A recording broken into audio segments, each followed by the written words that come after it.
Going live. I am going live. I am live.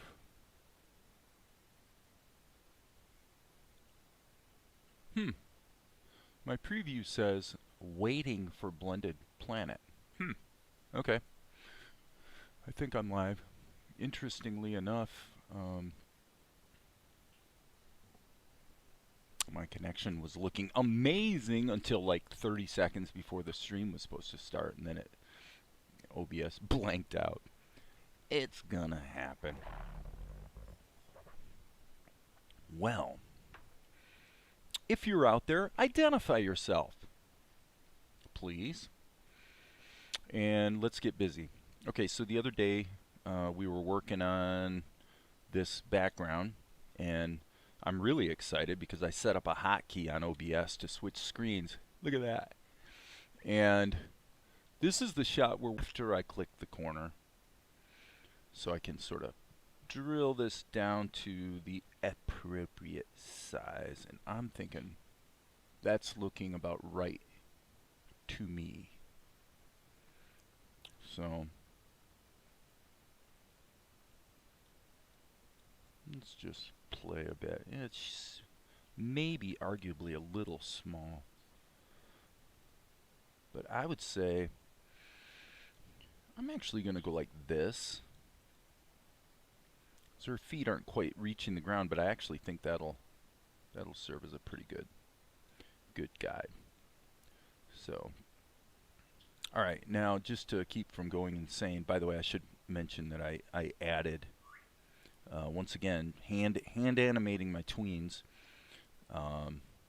because I could have gone into Blender and set up a particle system and volumetrics and all that kind of stuff. Or, hey, Inio-san, Happy New Year to you too, bro. But instead I decided I'm just gonna draw it, and so I added smoke. So yeah, the clouds crawling across the sky and the smoke coming out the chimney, all hand animated. Took, gosh, I don't know, it couldn't have taken 5 minutes to do. So anyway, I'm gonna turn the background off. Or actually, let's just turn it way down. You see here. Actually, I'm thinking as I go here, what would probably make the most sense is to take our guide, hit the B key, make sure I got the right-ish color, and let's just trace over the rock so we can see the rock in the guide. Now we can turn our background off and the rock's in there and we're good to go. Okay, so we don't actually have to, yep, first comment, you're the man.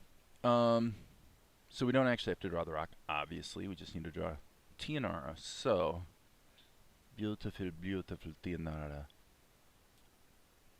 Tianara, we love you, we love you. Yes, we do. Okay, so you can see that my brush appears to have a real hand is kind of like that. And unfortunately for Tia, she has to wear this obnoxious veil thingy. I didn't quite draw that right. I'm hitting G, E, which gives me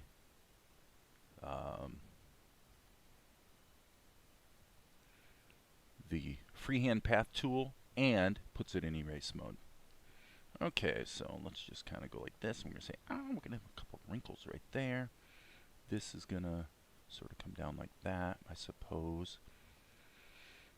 And since this upper arm, or I should say forearm, yeah, whatever I say, I mean the opposite.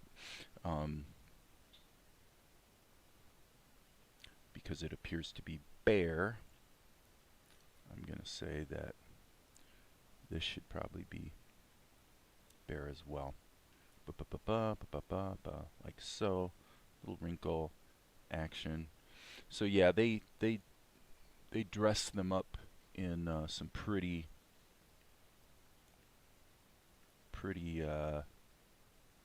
heavy garb.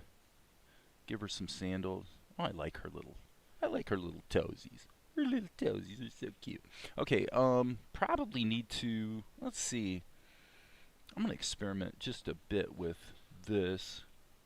Say, what if she actually had kind of a belt kind of thing on her garment? And so, yeah, let's do that. I like that better.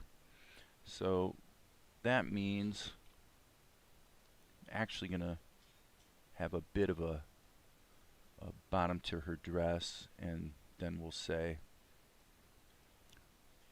we're going to actually see her ankles, which is even more controversial, I suppose.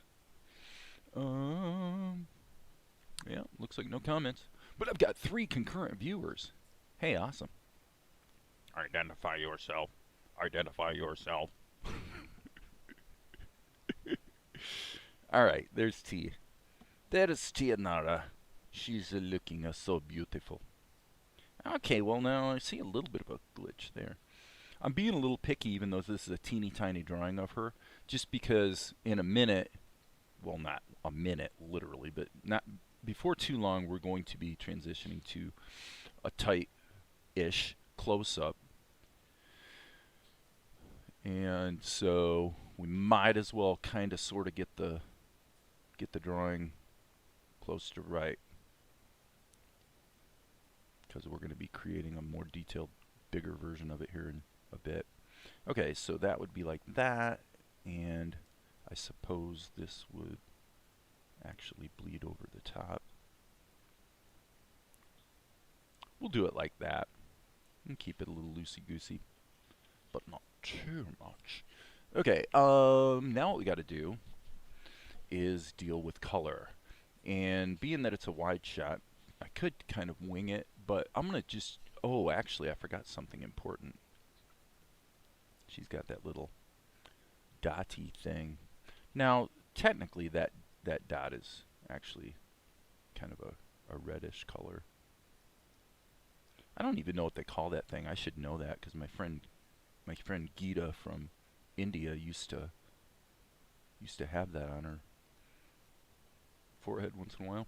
Okay, so the thing about Tianara's skin, let's go to a flesh tone here. And then her skin trends toward the olive. So I'm just moving a little on the right on the wheel toward green, actually. And then what we're going to do, live streaming this morning, just so I didn't inadvertently step on anyone's toes. And I didn't see that anyone was live streaming, so anyone meaning, you know, anyone sort of in my universe of other people that are like into animation that tend to live stream. So I don't think I'm stepping on, oh, you know, Darren T or Ed Tadeo. No one else seemed to be live streaming at the time that I checked, so if I did step on your toes, oh, live streamer, I apologize. But I ain't gonna turn off my stream. Ain't gonna do it. Ain't gonna do it. Let's see here. Let's go for sort of a, I don't know, we've been kind of doing the green thing a lot with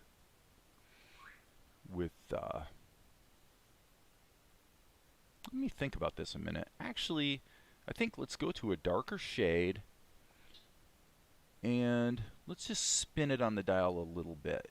Yeah, it's a little monochromatic, but let's give it a crack.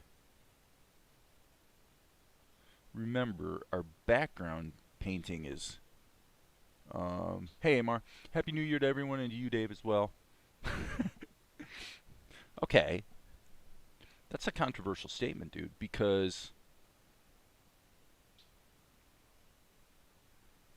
how do I not count as part of everyone? You're saying Happy New Year to everyone and Dave.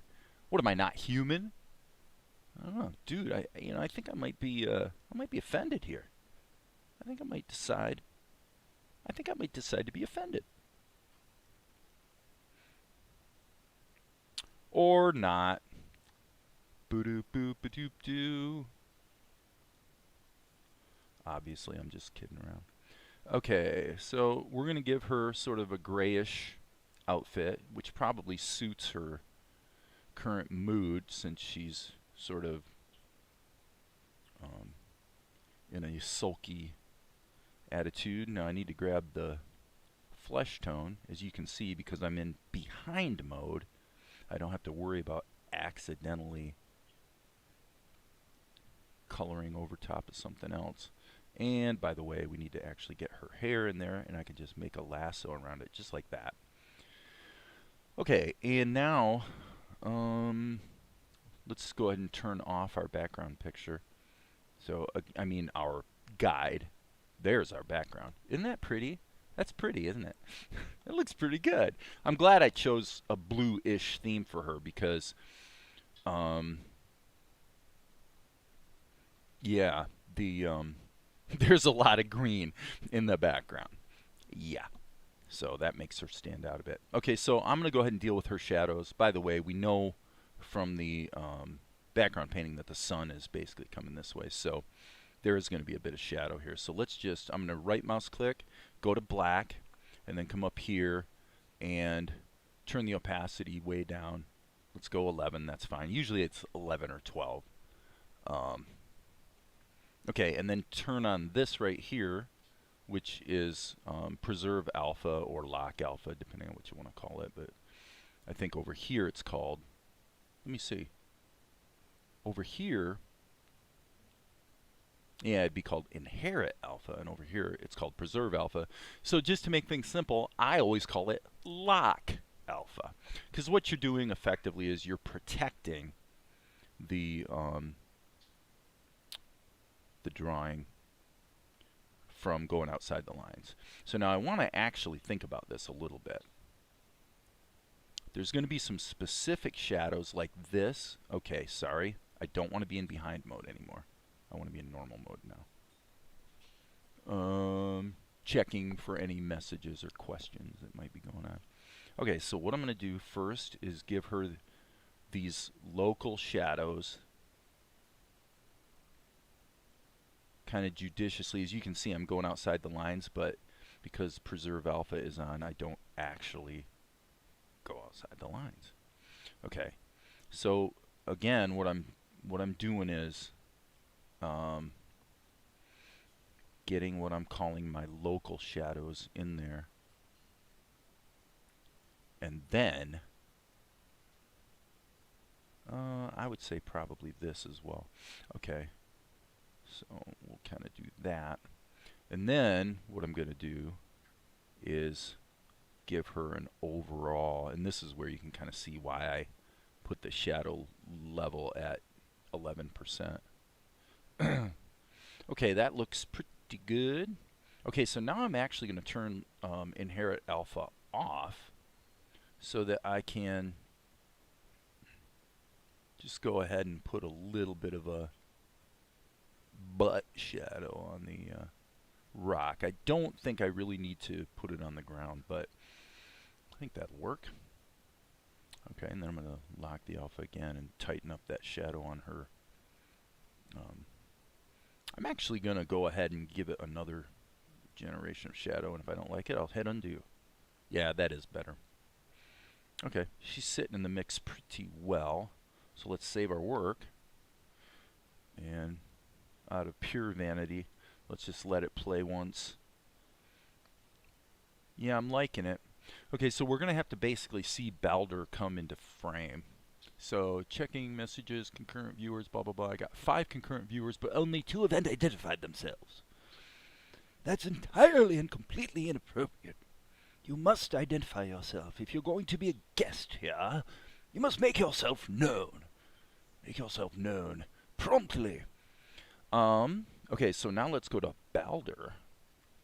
File, save. Uh-oh, here comes Valerie.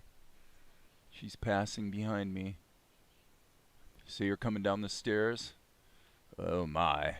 Max Power has identified himself. Happy New Year. Thanks, Max. Okay, Balder.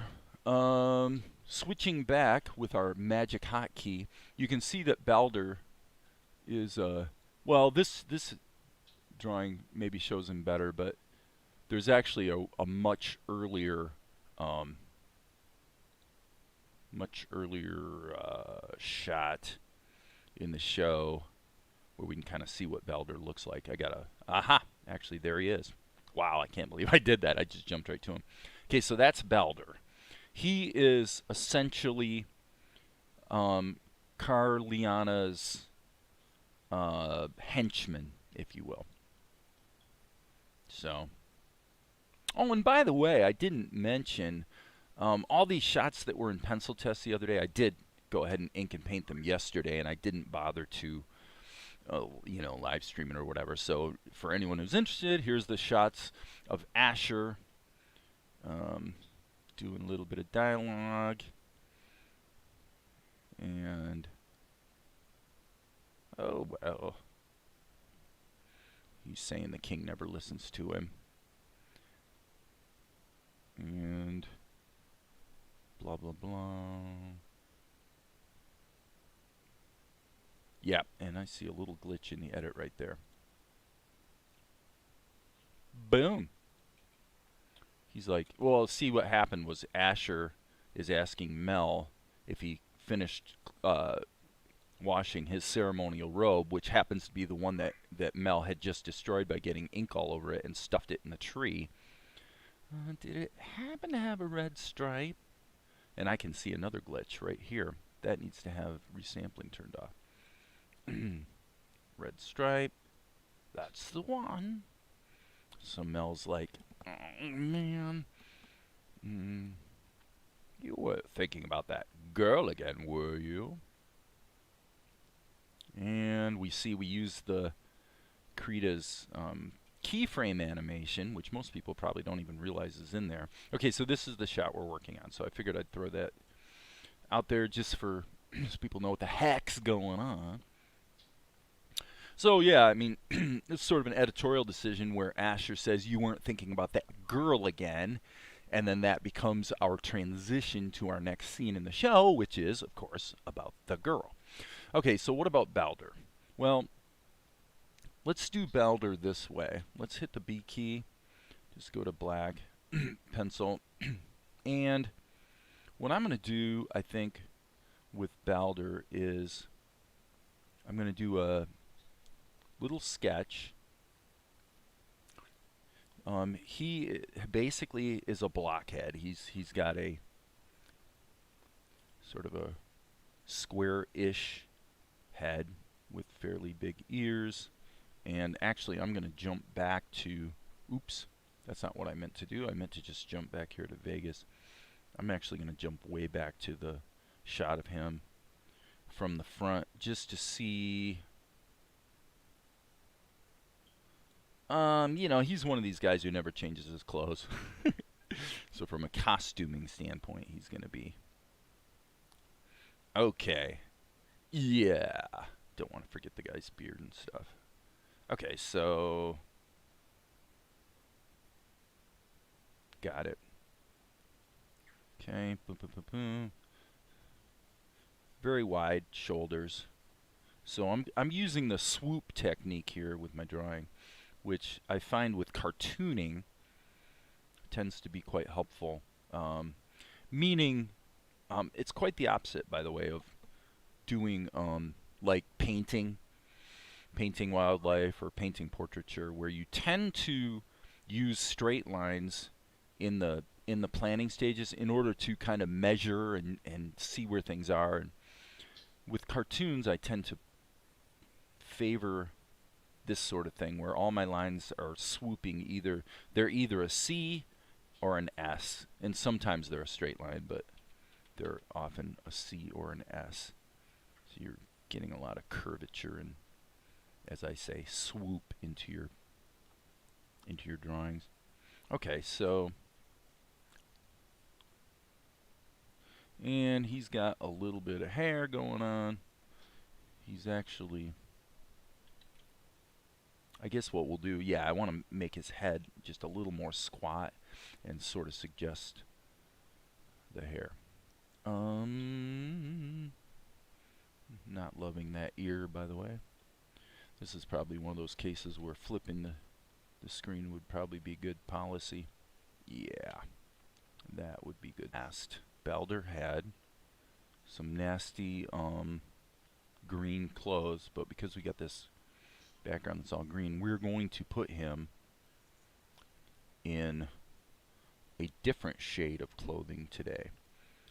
So what I want to do is I want to hit Control M and do a quiet down, which is essentially just a curves operation on the alpha to just turn down the opacity of it, and that will make it so that this one layer can serve as a guide and for my final ink.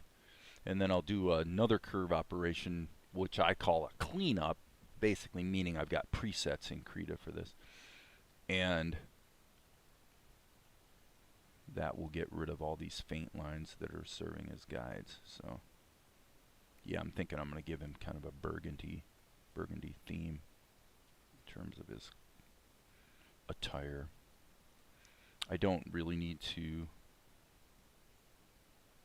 draw him in much detail because, I mean, you know, down here, because he's gonna, once he's inked, he's gonna be shrunk down. In fact, actually, if truth be known, I should probably shrink him first, now that I think about this, because otherwise we're at risk of losing our lines.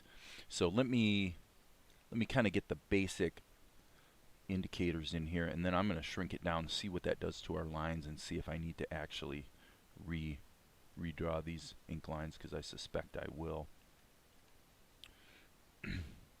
So New Year's Day was quite interesting because we got this nasty freezing rain going on.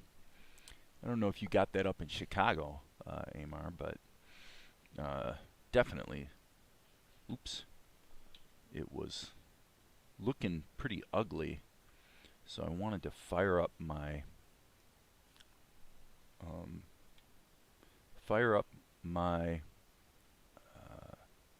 portable generator, just in case the freezing rain caused, you know, tree branches to,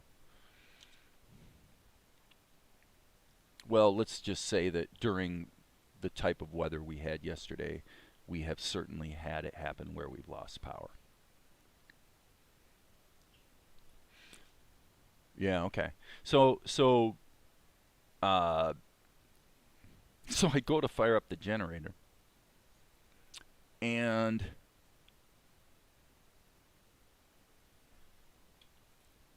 fuel starts, actually I should shrink this first. So fuel starts pouring out underneath the carburetor. So I'm like, oh man. You know, like now my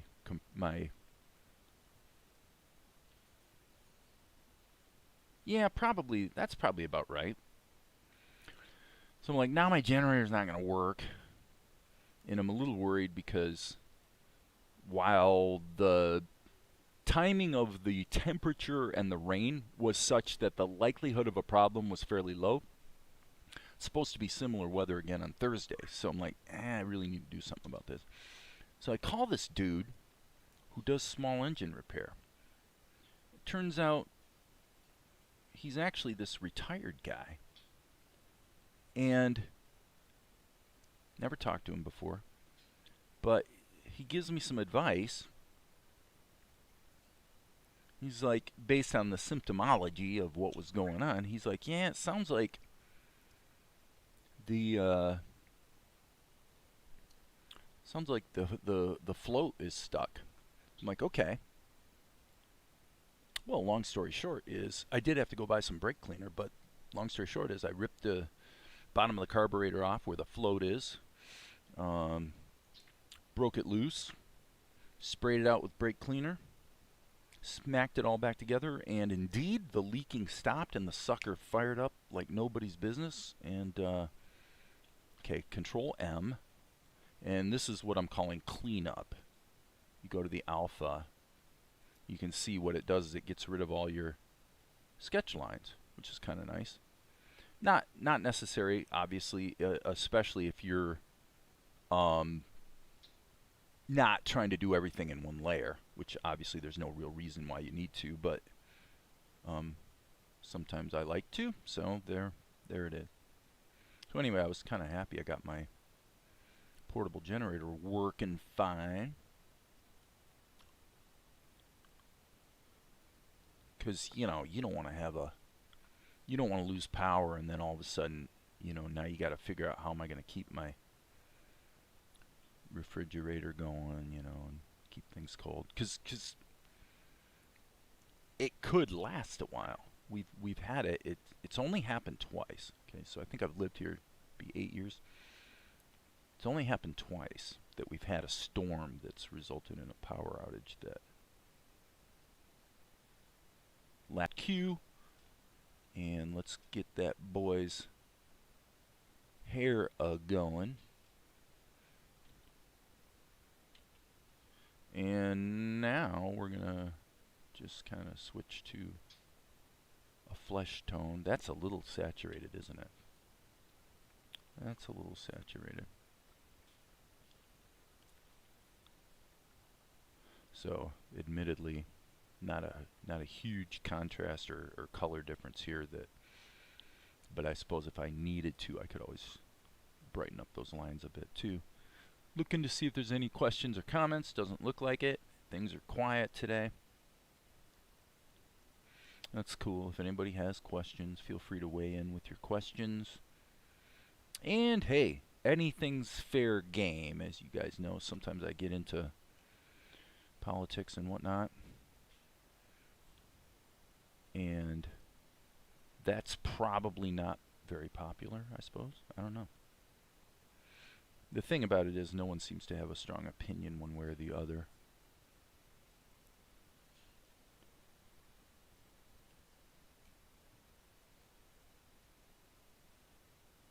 About, I'm saying, an opinion about when I comment about the socio-political situation. Although I have seen implications that maybe you want to kind of not get too crazy with the socio-political commentary on a channel that's supposed to be about animation. So yeah, I get it. I agree. Whoops, we don't want to be in behind mode now. Okay, so we need to get meaning he's really sure that it's finally going to happen. They're finally going to flip the election.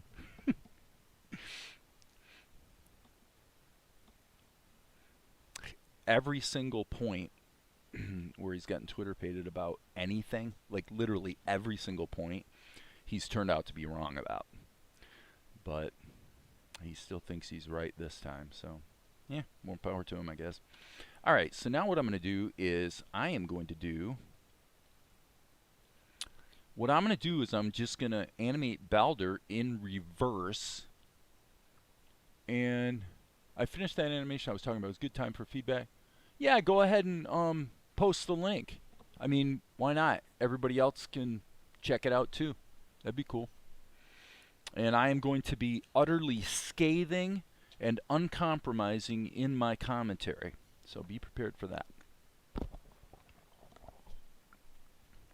Okay, one thing to be aware of though with Balder is, remember this shot, I'm kind of thinking out loud here. I'm saying to you what I'm really saying to myself. Is that since we're pushing in, and Balder's going to show up about halfway through, I would say. Okay, so you can kind of see, you got about a third of the screen. So I just want to double check my... Yeah, I mean, honestly, I think what I probably should do is stick him here. And this is a little risky, but I'm going to try it anyway. What I'm going to do, you guys are going to be like, what are you doing, dude? I'm going to hit the A key, and then I believe it's Alt that I want. Yeah. What I'm going to do is I'm just going to stretch him. Because... Okay. Just to give him a little more room here. And then what I'm going to do is just liquefy the rest. I can't liquefy the rest. Okay, I'll do a quick color in and fix it. Well, this will show you how to fix something like this in a hurry. Okay, so I'm going to go G key. Boom, boom. Hello. We do not want those like that. Boom. boom. This is the kind of thing I talk about kind of a lot. The idea that in practice, what you find is this stuff is pretty quick and easy to fix doing it the quote-unquote hard way. Okay, so now what I'm going to do is grab this color, and again I'm going to go to behind mode so that I can just lasso all this like so, and then I'll just switch to black, grab my pencil and hit the B key. Got to be in normal mode though, of course. Boom and boom.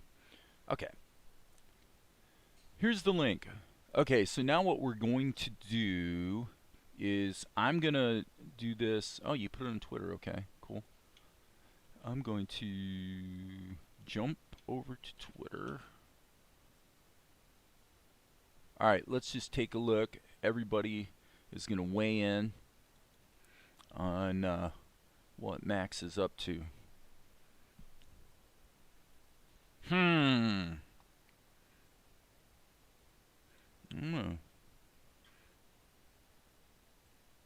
So you guys can't hear it, but I've got the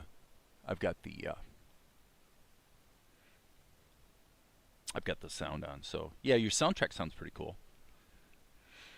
Did you generate the soundtrack yourself, or is this kind of pulled from somewhere else?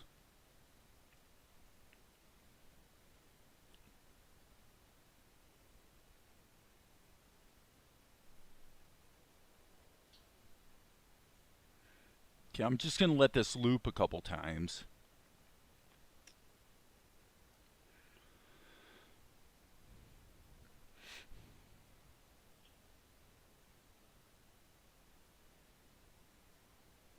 So I'm gonna critique this on the merit of what it purports to be. One of the mistakes one could make, and I'm gonna turn the sound off so it's not distracting me. One of the mistakes that you could make, a person could make, in critiquing something like this would be to approach it from the vantage point of something that it's not. So I don't want to think about, say, a classic Disney cartoon in, rendering an opinion of this.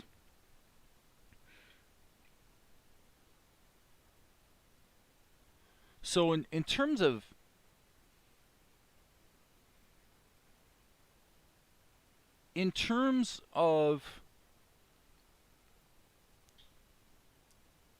mistakes, the only thing I can see that's a mistake is something that your audience will never notice, because it's going to go by one time and they're not going to notice. But the mistake just went by, actually, right?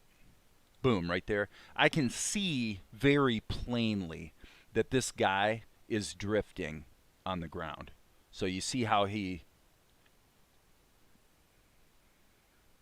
so as far as the way your characters are married together in your camera move, I'm guessing that you panned your background and your character separately and manually, as opposed to doing placing your character in an environment and then doing a move in 3D space in some 3D program like Blender or whatever.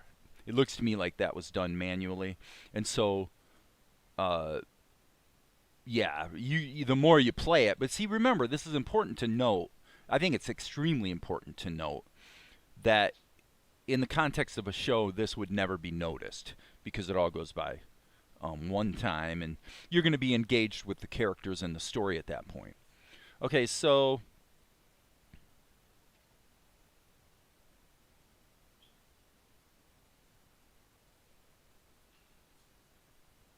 as far as the storytelling, it's great.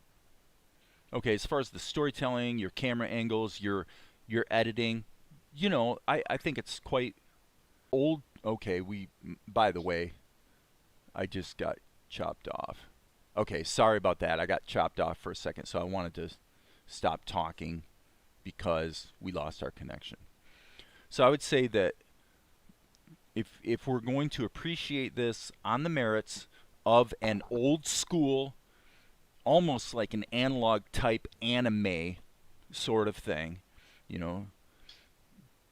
then I think you've sort of captured that. So as far as the stuff that's really important, which is the storytelling and the basic adherence to the genre, I think, you've done a good job. Okay? So now, the critiques would be very minor, but they are things that you probably want to be thinking about. Right here, okay, stay right there. Honestly, that toenail should splay out. Okay, so there's no sense of that toenail pressing into the ground, and this one could actually maybe splay out more as well. So it seems like you got a little impatient. And then if you really wanted to pick it apart, technically it's questionable whether this should be a convex arc or whether it should actually be a concave arc, in terms of where it is and what we're seeing. This one's fine. This one looks like you're looking back at the toenail.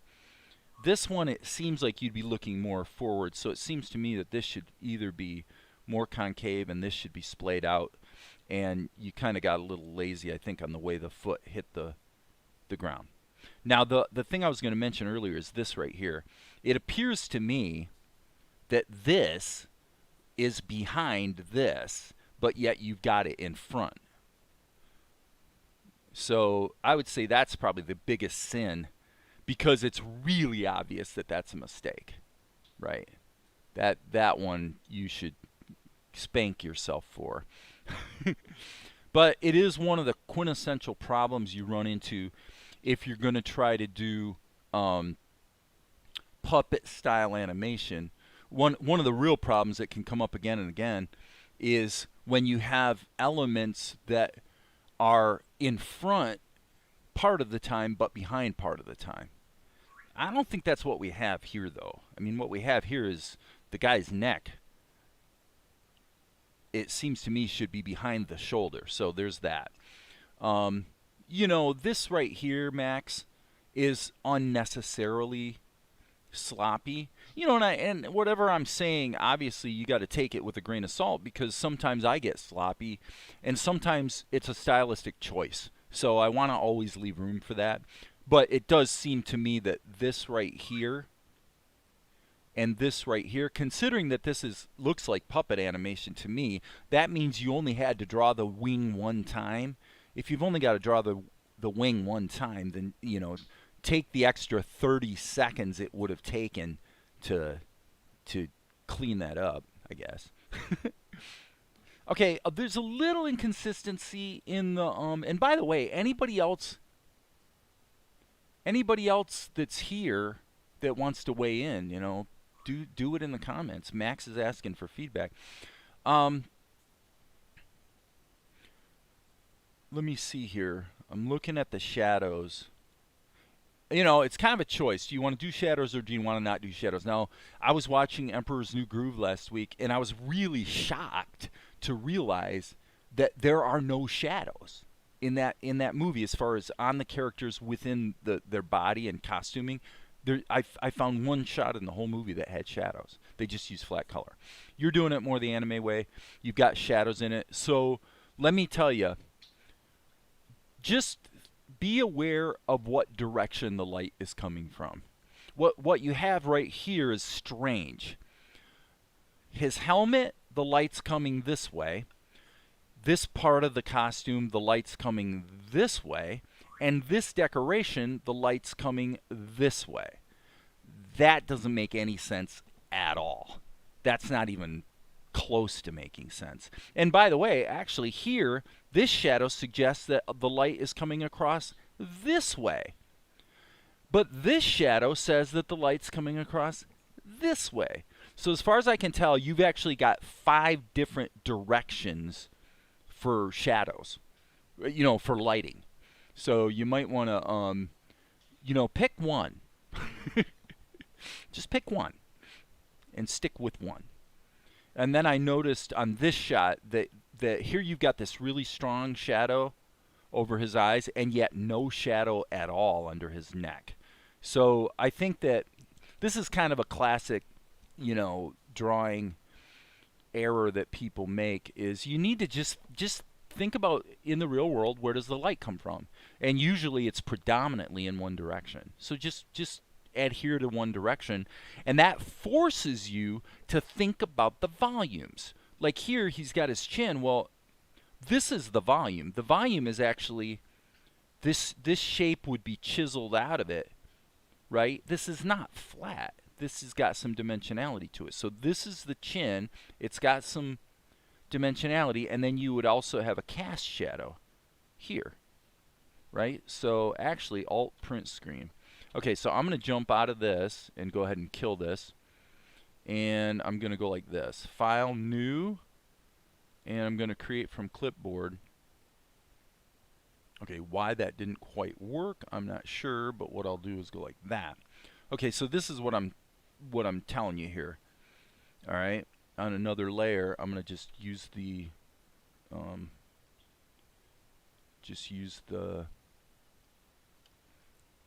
shape tool, the freehand path tool. Okay, so what I'm saying is the chin is actually this. Okay, that's what's really there. He's got this volume. Okay, and that means that the light's coming, obviously the light's coming down here. If you're going to make it match your other shadow, then it would have to be something more like that. And then obviously you would then have a resulting cast shadow that kind of sort of adheres to the shape of the thing that's being hit by the light. So the light's coming down here, hitting his chin, and casting a shadow below. Okay, which by the way suggests this, suggests potentially this, tells me this is wrong because you got the light coming up here but yet down here. So your lighting situation is all over the map. It's probably the biggest flaw. I mean, everything about it other than that is pretty much choices. You know, you're choosing to use a very simplistic line style. That's fine. That's just a choice. You're using also a simplistic animation pace. It looks like it's like 8 frames a second. That's just a choice. But you can improve this in a big hurry by just being aware of where the light's coming from. See? I mean, that's a pretty substantial improvement right out of the gate. So, anyway, so that's that. Enough critique for now. Now we got to animate Blender. So, yeah, thanks for posting that. Now, what I'm going to do with Blender is going to be a little bit interesting. Here's what we're going to do. First of all, I'm going to put a layer over top of him. Let's hit the B key and then just go to red. And now I want to map this out. Okay, so he's going to be coming along like this. If his head is going to be moving into frame, he's going to come along like this. And so now that serves as my guide. All right. Now I could draw my keys, but instead what I'm going to do in this case is just turn on the onion skins and let the onion skins be my guide. And then what I'm going to do is I'm going to animate on every other key. Okay? So now what I'm going to do is I'm going to say shift. Nope, sorry. I don't want shift. Let me do this again. So my basic formula is going to be that I'm going to move him back so that this edge of his head touches the back edge of his head on the previous frame. This will all make sense in a minute. And then I'm going to hit, I think it's Shift Alt. Yes. Shift Alt lets me grab a corner and it's going to grow from that corner. So what I'm doing is I'm matching. You see how his ear is over the line? So I'm going to put his ear over the line here too. All right? And you'll see that this will pretty much work, okay? And you'll see in a minute why I'm doing it on every other frame. Okay? Now we could get into the nuance of actually calculating the distances when something moves in perspective. But the reality is that if you did it accurately, it would look really strange. You're welcome, Max. And the the fact is that going with what just looks good is usually the better policy. So I'm going to essentially give it a similar overlap with each frame. So I grab the corner and then I hit Shift Alt so that I can grab it and drag it until his ear overlaps.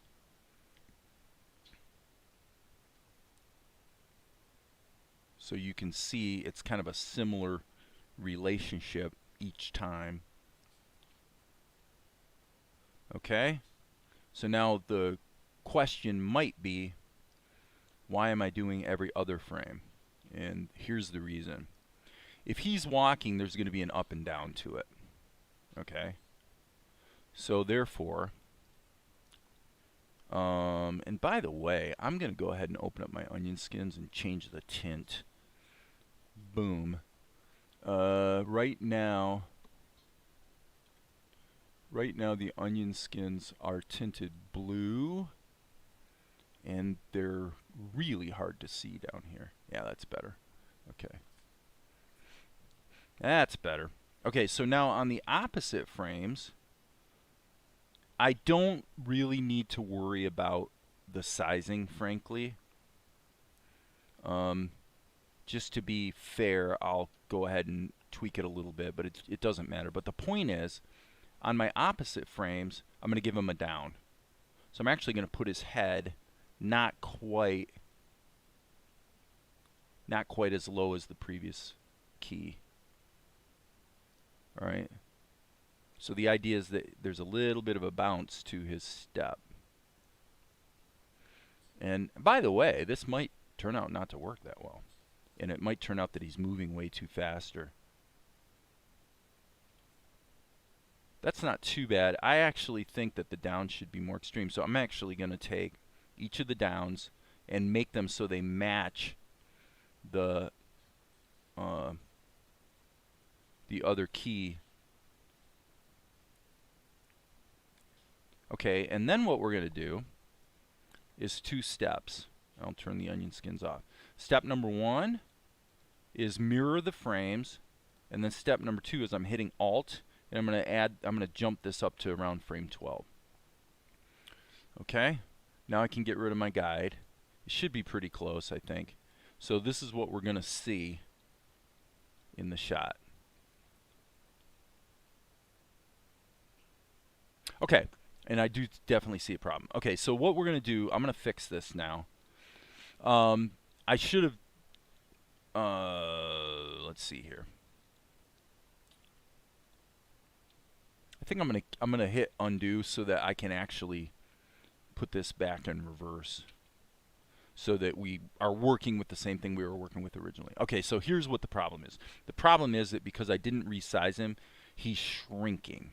So what I want to do is I'm gonna actually, I'll turn the onion skins back on, but what I'm going to do is take each up key and duplicate it. Whoops, I'm in the wrong layer. Okay. And then put the down key just like that. Okay. So now I'm control drag this. And we'll see, this might not work either, actually. Okay, control drag, pull it down. Control drag, pull it down. So I'm allowing this to be a little bit more extreme than before because I have a feeling it's going to look better. Okay, and that should be, turn the onion skins back. It might be too extreme. We'll see. I think what I'll do for simplicity is drag this down here, then mirror it, so that I can actually just solo these frames and see how it looks. Now he's bouncing around too much.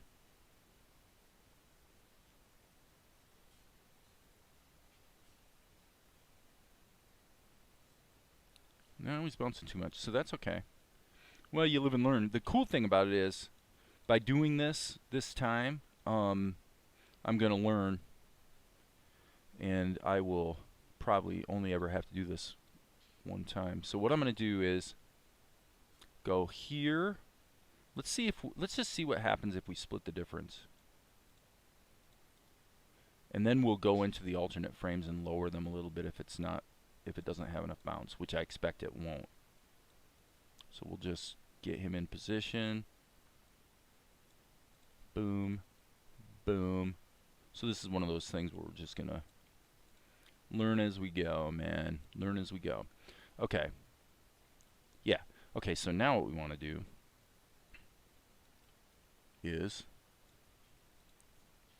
go ahead and mirror the frames.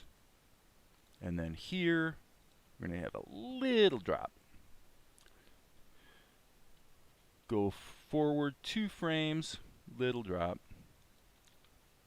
Little drop. So basically the drop on the last time around was a little too extreme. Okay. I think that's probably pretty good. Let's see. Yeah, it's not too bad. Okay, so now we're going to take these keys. Actually, let's go grab them like that. And we're just going to pick them up and drag them down to here. That'll work. Okay, Rohit Pandey. Thank you so much for this season. Happy New Year. Please keep it up, bro. For this season? Not sure what you mean by season. Season of my amazing show? I don't know. I don't know what this means. It's a bit of a mystery, isn't it? Okay, and by the way, I forgot one thing. The actual coming into frame should happen more like here. Okay, let's render this sucker and see how it looks. Boom. Boom. So this is shot number 281. Boom. So that's going to render, and then we'll jump over to Vegas and kind of there.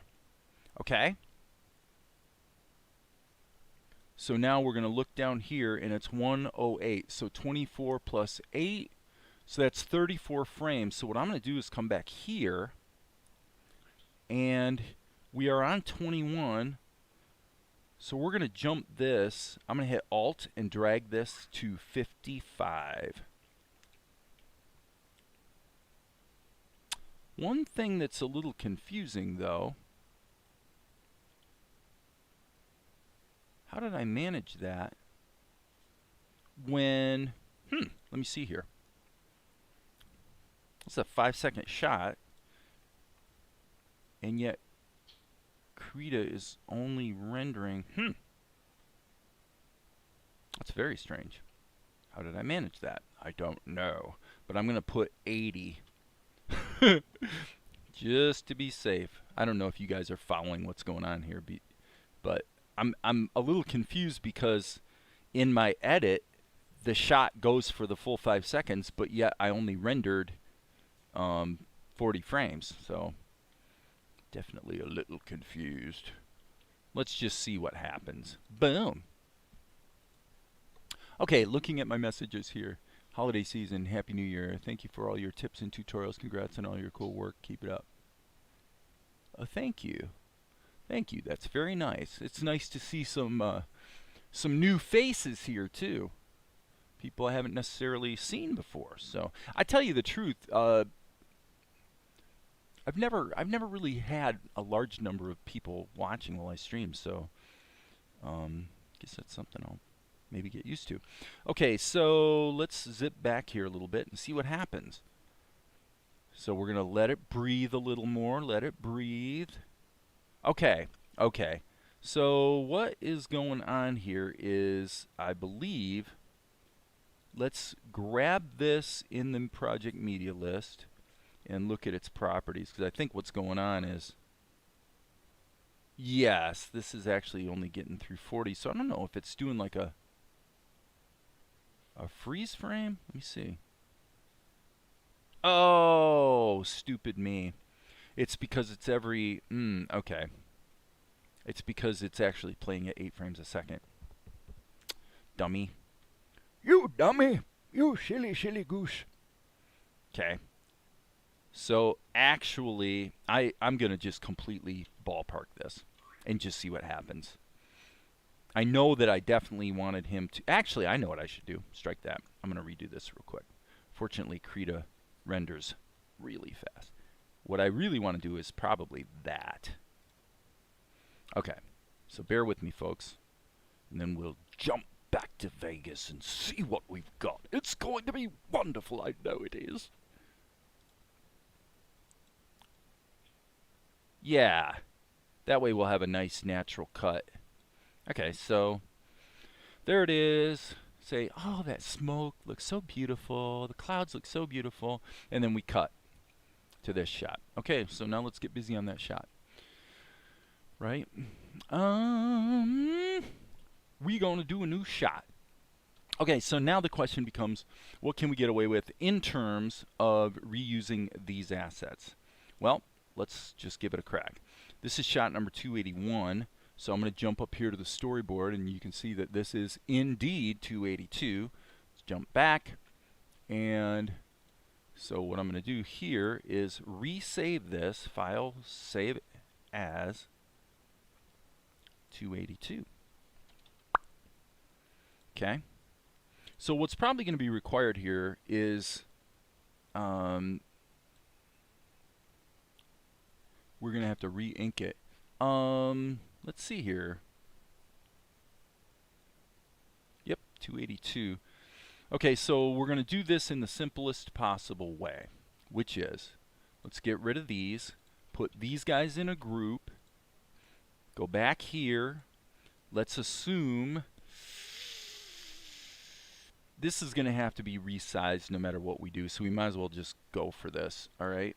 So what I'm trying to say here in a convoluted, insane sort of way is that we need to take this and frame it up so it matches what shot number 282 is supposed to be. And by the way, I think what we want to do is hit Shift Control. Yes. Okay. That's what we're after, is something like that. Looking at the framing, I would say I want to go even a little more extreme. Boom.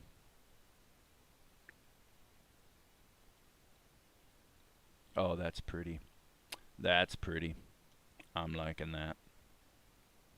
Bear with me, folks. I'm going back to the beginning here. And I'm going to hit restore. I'm just curious about this, though. Yeah, this is really annoying. Vegas is actually acting a little bit stupid here. There we go. That's what I wanted. Okay, I didn't want to have a...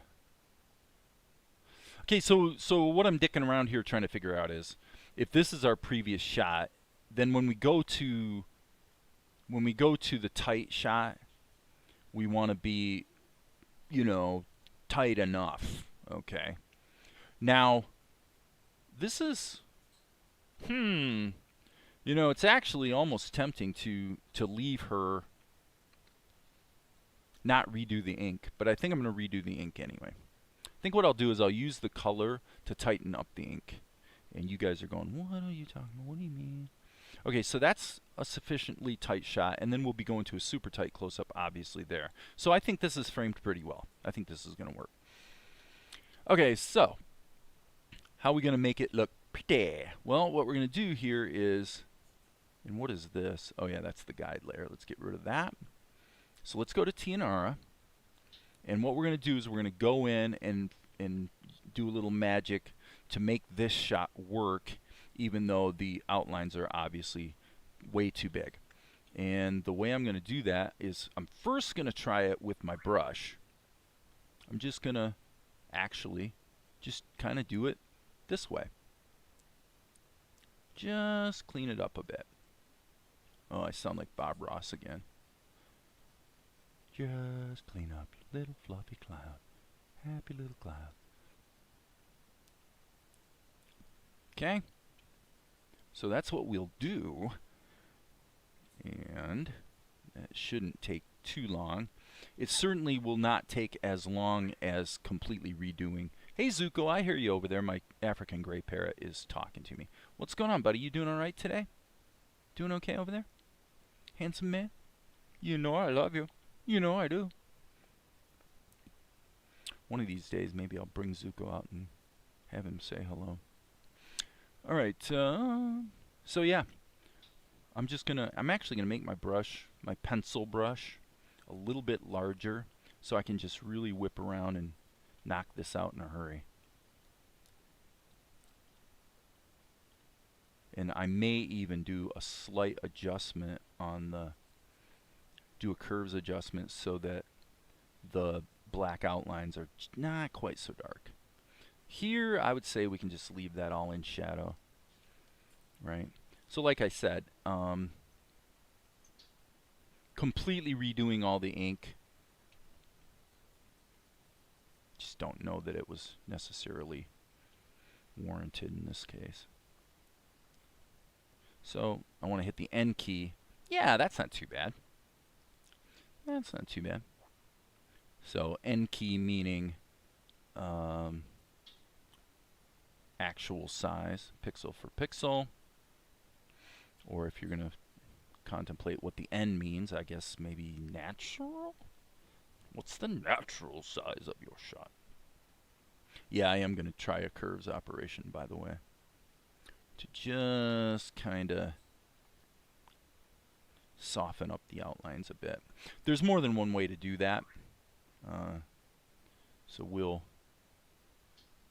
contemplate the available techniques in just a moment when I finish with my gorgeous inking work.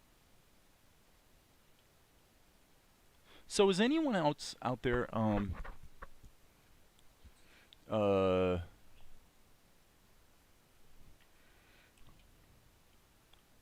is anyone else out there like creating animation or doing this kind of stuff? I actually am very curious about this since we have, you know, at least more than 2 concurrent viewers. I'm very curious, why are you here? What is it you're here to see or learn or experience? Because I don't have a clue. I know when I will say, while I wait for someone to answer that question, and Max, I'm not going to do it now, but sometime, yeah. Yes. Yeah, I hit the Q key. When I hit the Q key, that turns on the stabilizer. You have your choice of an actual stabilizer or weighted smoothing. I find the stabilizer more useful. When I use it, this is what happens. The line trails behind a little bit, and it's very, very useful, especially if you're doing traditional style inking. I would say more often than not, I don't use it, but whenever I've got a shot I'm doing where I do, you know, maybe I'm using the ink brush or, you know, like the technical drawing pen instead of the pencil, I might, in those cases, go ahead and use the stabilizer. So it's not a big hard and fast rule for me. It just depends on the shot. But I would say certainly lately I don't use it more often than I do use it. So when I started doing live streaming and videos related to animation, it was actually because I was able to find content like you know, like AMB, Animation Academy, blah blah blah. I could find people who were talking about, oh, and Howard Wimshurst too, of course, who were trying to teach people how to animate. But I couldn't find what I really wanted to find, which was I just want to see somebody who's doing a real, actual project, just doing it, just doing the work.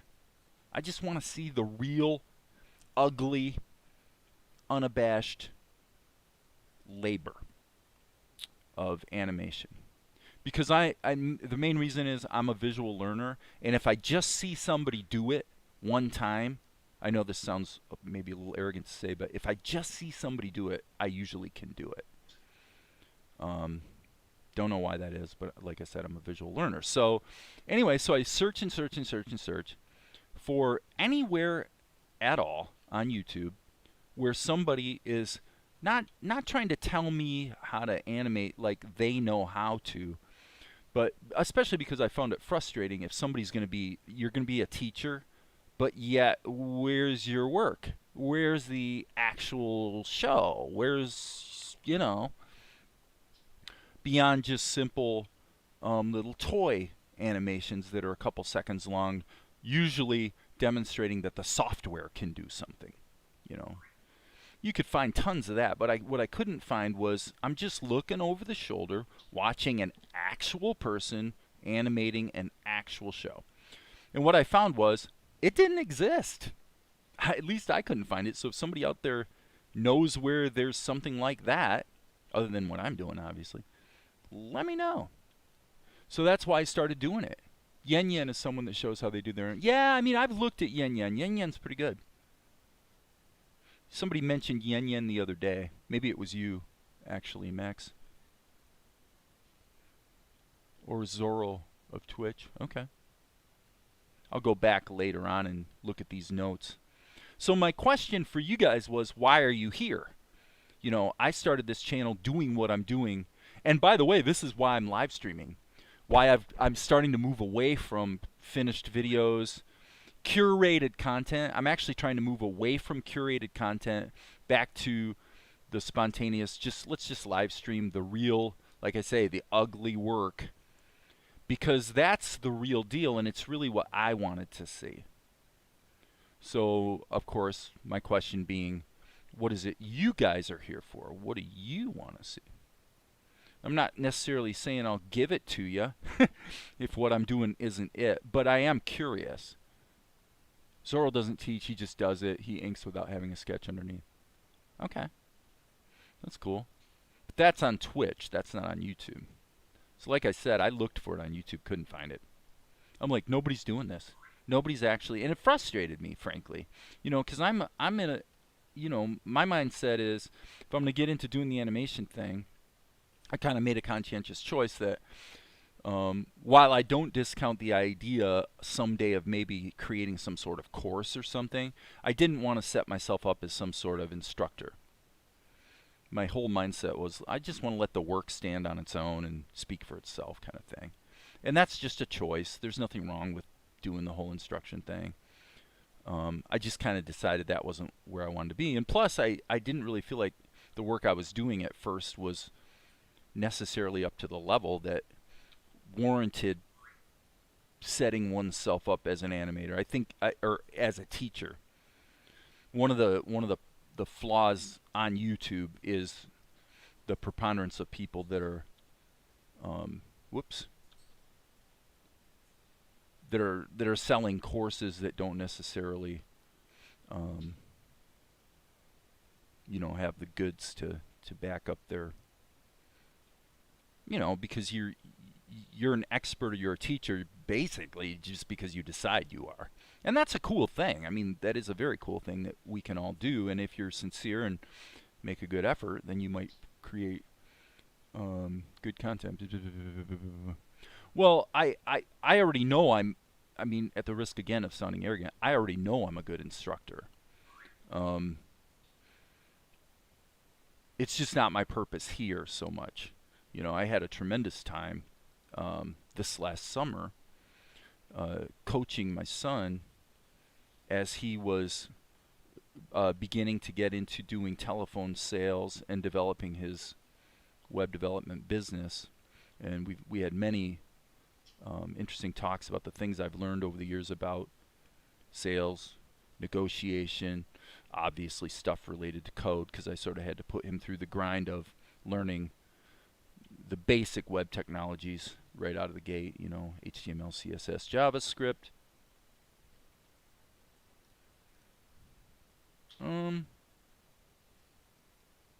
I think that's probably okay.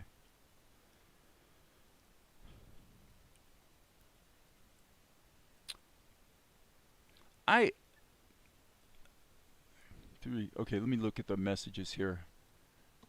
I watch because I've never seen someone creating their own animated film solo and showing the entire production process. Okay, good. Well, I'm glad that's what you're into, because that's the whole point for me with this channel. That's what I'm trying to do. I told you last time that I enjoy watching you because you're fast, familiar software, and like how you come up with ways to solve problems and explain them all. Cool. Yeah, I appreciate that. That's cool. That's what I'm trying to do. So, I'm going to add a little bit of little bit of backlighting on this shot since we're getting a little closer and we're going to be able to see a little bit more detail. Okay, that's cool. You know, it sounds like what people are tuning in here for is exactly what I'm trying to do, so I don't need to necessarily even think about tweaking my approach to, and again, I'm not saying that I necessarily would, but I think if you're going to be a YouTuber, this is one of the choices you have to make is, are you going to focus on growing the YouTube channel, or are you going to focus on doing what you want to do? And both approaches are perfectly valid. Okay. Oh yeah, probably right in here. So speaking of going fast, Jim, I'm moving a little slower than usual here. Frankly, this probably actually would have been faster to just re-ink, but that's okay. Looks pretty good. So what I'm going to do here is let's save our work, and then I'm going to experiment a bit. There's basically two ways I can approach this. Okay, you could try to lighten the outlines with curves. Usually that's a little hit and miss. I'll show you what I mean by that. So in other words, I hit Control M, and then what I'm going to do is at the darkest levels, I'm going to raise them up like so. Now you can see that kind of screws up everything else. So then what you have to do is kind of find a way to dial it back in. Okay, I actually think that's a little too extreme, which is a good sign. That means taking this approach will probably be fine in this particular case. Okay, that's a little bit extreme. So let me see here.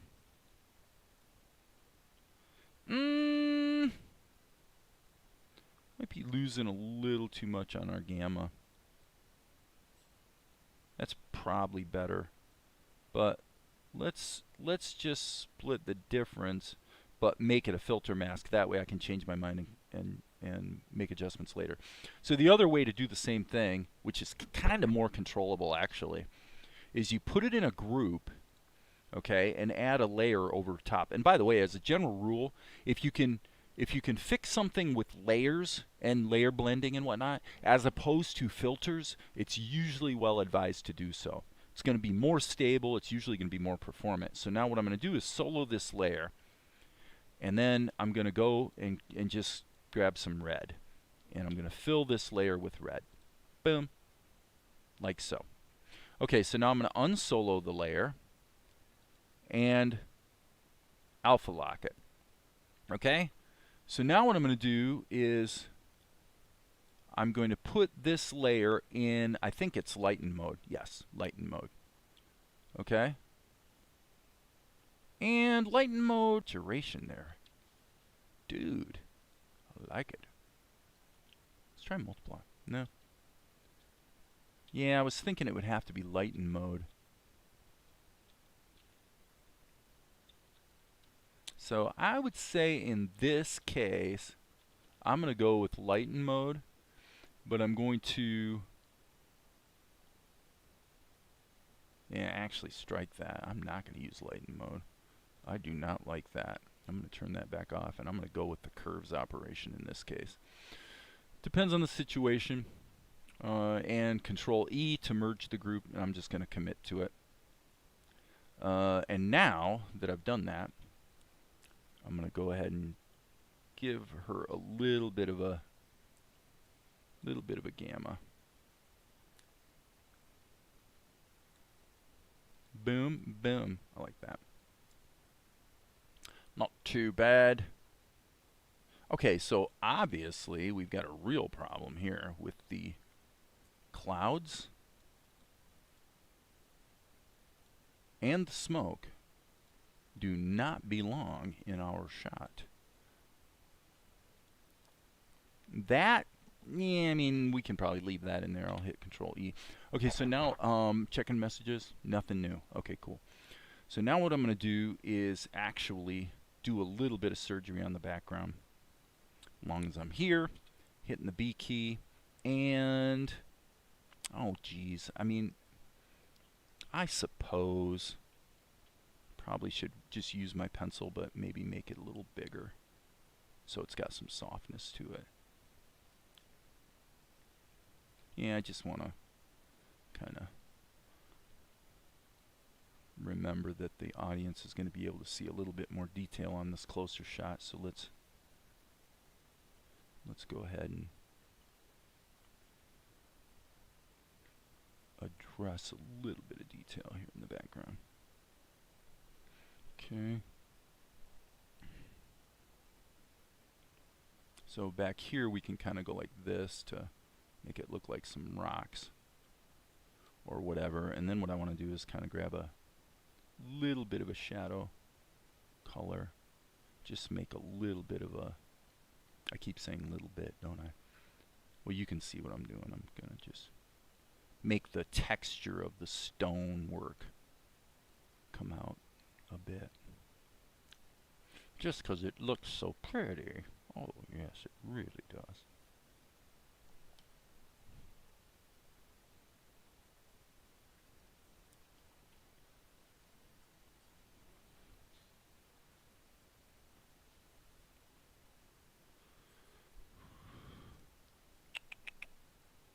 Boom. That's probably good. Okay, so now let's save our work. And let's see what happens when Balder comes into frame. So now obviously he's super small. And for this, let's move this all the way back to here. And then what we need to do, the only way we're going to be able to get away with this is, well, we're not going to be able to get away with this. Let's just get rid of this. And now let's take this.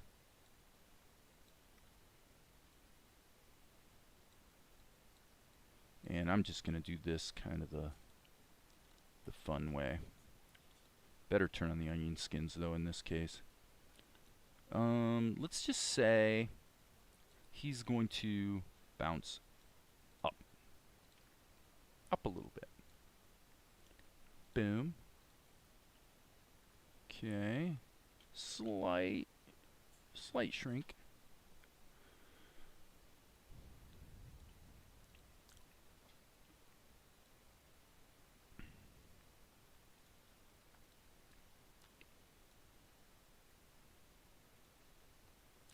Ooh, obviously, he needs to be above. Don't be silly. Okay, actually, I'm gonna do a couple things. I'm gonna redo this. Okay. First thing I'm gonna do is I want to widen him a little bit, because he's supposed to be really a bit bulkier guy than what I kind of got away with in the wide shot.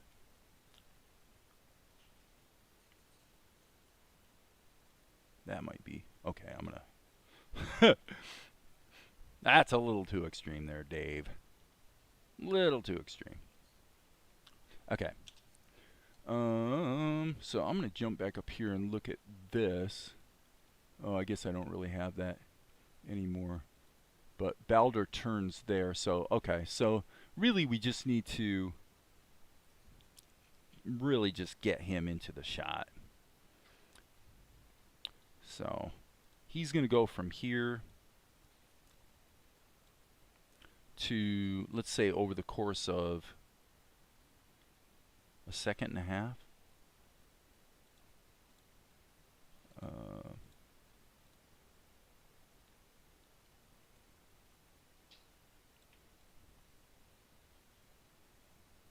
To here. Actually, you know what? He really is supposed to get over to here. You know what we're going to do? We're going to redo Balder completely. We're going to go ahead and knock this out. Okay, so mainly because, let's turn off the background. I just kind of feel like I'm doing something I really don't want to be doing, which is trying to take something that isn't quite right and make it work.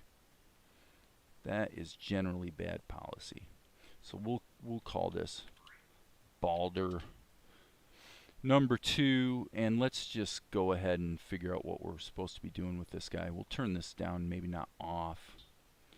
But okay, so what I want to do is I need to get him past her. All right, so let's do a pencil test.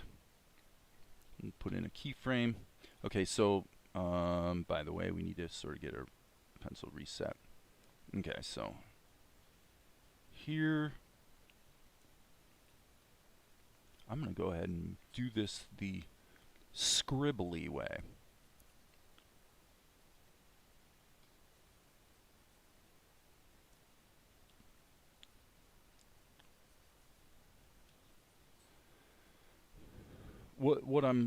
The truth of the matter is, what I'm trying to do here is the single hardest thing to do, which is animate a character over many keyframes, moving in perspective. This is, and I want to be really clear about this. Okay, very clear. If you came to me and said, "Hey, check out my animation here," but I'm struggling a little bit with this shot where my character is walking away from the camera. Okay? And you'd say, "But I know I should really make this, I really want to make this work because I read Richard Williams' book and he says the first thing you should be learning is walk cycles." What I would say to you at that point is, why are you doing what I'm doing right here? Why are you doing this? And you'd say, well, because I'm doing a walk cycle and I should really be able to do a walk cycle, right? Well, yes and no. The reality is that probably more often than not, a different approach to the storytelling that's also a lot less work will actually look better. I mean, it'll actually make a better show because it's better storytelling, as opposed to you're not doing it the easier way just to be lazy. You're doing it the easier way because the easier way actually turns out to look better too. What I find is more often than not, that actually is the case. So what I'm doing right now is pretty much stupid. Here's why.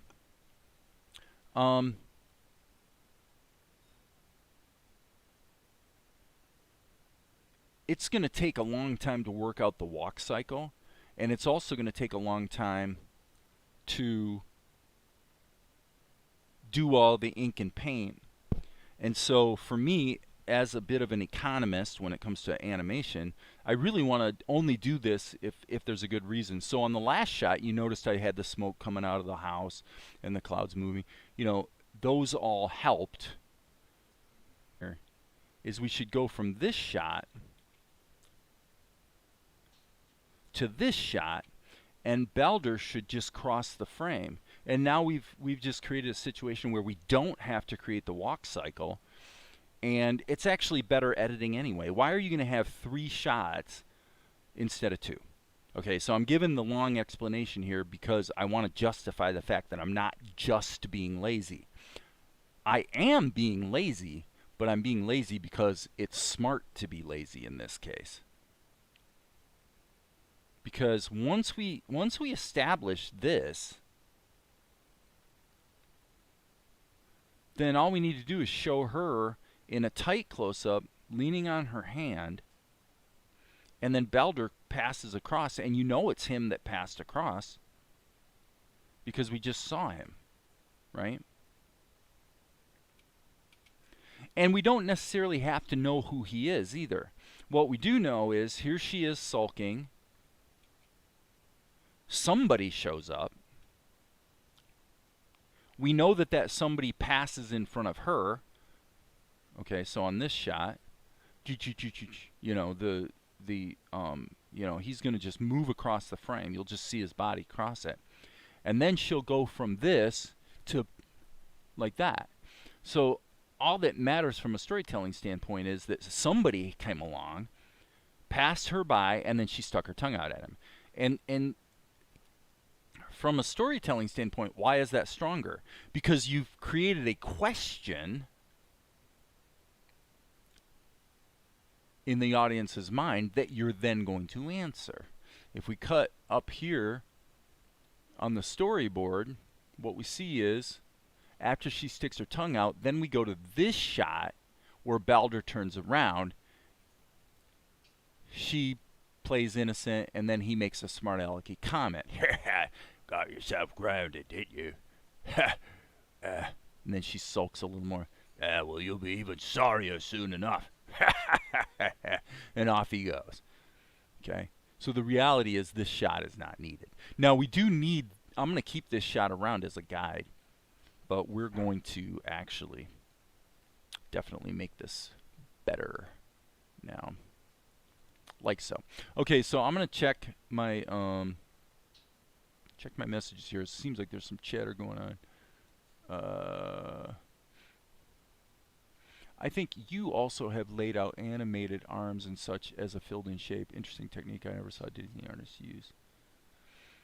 Yeah, I mean, it depends. I actually saw the, I'm working backwards, by the way, through the messages here.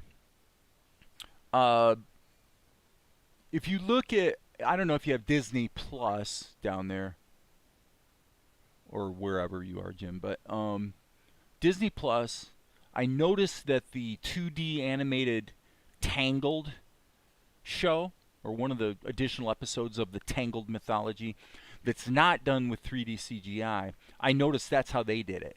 All the characters are shapes and there's almost no outlines. So it's just a technique, and if you adopt that as the aesthetic of your show, it's a very economical approach. It's very economical because you don't have to deal with outlines at all. So anyway, NMZ Units on YouTube is a pixel. Okay. But Dave, he animates the shapes first. It's really interesting how he gets the shapes of his body animating fluently, then adds details. Okay, so what is the vector scope? The vector scope shows you your lighting situation. So right here, you can see what the contrast, or you can see what the range of brightness is in your shot, and you can see that most of the brightness in the shot is in the mid-range. So if I come back here, you can see that there's a lot more activity in the top, and what you tend to do is use your color correction to color correction is actually a multi-stage process. Usually what I find with film editing is that you usually have one color correction step that, and it might be a curves operator, that clamps your show into a limited dynamic range. So you might be 100 on the top and say 5 on the bottom. Technically your devices, your televisions, you know, your standards, you can go to 0, which is full black, but usually it backfires because, especially if you're converting to MP4 or some flavor of MPEG, which you always are with streaming platforms, what you'll find is if your show has its darkest color being like 5, then when you convert it to MPEG, that it actually gets crushed, and so you wind up with more black. So if you use a full range of dynamics, what will actually happen is your stuff that was in your low dark range but wasn't supposed to be black can wind up getting converted to black when you deliver your show to your platform or your distributor or whatever. So it can be, you want to really know what you're doing on the color correction stuff. So normally I would be clamping to somewhere between, say, 5 and actually kind of like 80 or something, and then I'll tend to color correct within that range, and then sometimes I add a final step where I expand it back out a little bit, but it really depends on what the delivery requirements are going to be. So hopefully that answers your question about the vector scope. The vector scope, now this one I don't actually use that often, but it can be useful for what you're seeing here is, it's hard to see, but if these, let me go here as well to these color curves And I'm going to save my project so I don't lose my settings here. But you'll see what happens here. If I take, actually, I'll tell you what, I'll solve this by just adding another curves that I can dick around with. And then, okay, so what you see here is that when you expand the dynamics of it, so let's say here, this is obviously ridiculous, but it's getting really saturated. Okay?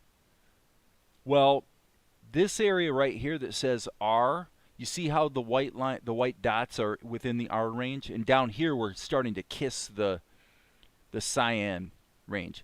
What that means is that if I were to deliver this show, all of this color information that's in this range would wind up being blown out, and it would show up on TV as white. Okay, so you really want to be judicious about, sometimes what looks really good on a screen, your output devices can't handle it. That's something we've kind of known for years. If you're into, if you've done films like I have and blah blah blah, you learn that you need to be careful about broadcast color, because the colors that can be accurately reproduced on TV are a more limited range than what can be reproduced by your computer's monitor. And if you use the full range the way you would for, say, something you're going to print out, you might have a lot of problems when it goes to television. So, okay, so what we're going to do is we're going to jump right to this shot. How long have I been streaming here, folks? I've been streaming for almost 2 hours. Okay, so what I'm going to do is I'm actually going to get rid of this,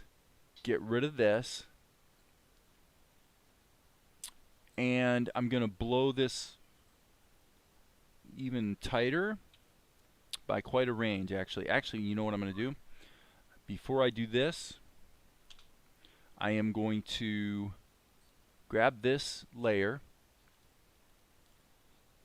and I'm going to go image, trim to image size. There. That way it's not quite so unwieldy. And then what we're going to do is we're going to expand this out to the actual shot that we want. Now we don't want to go too tight. If you're going to err on the side of making the shot a little wider, not a little closer.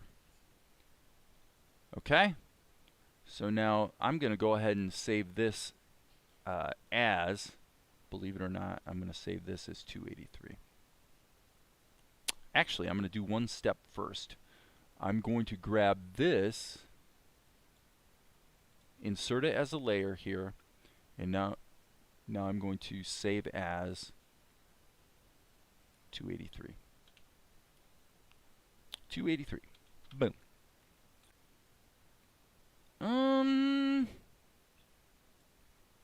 I guess I'll go a little tighter.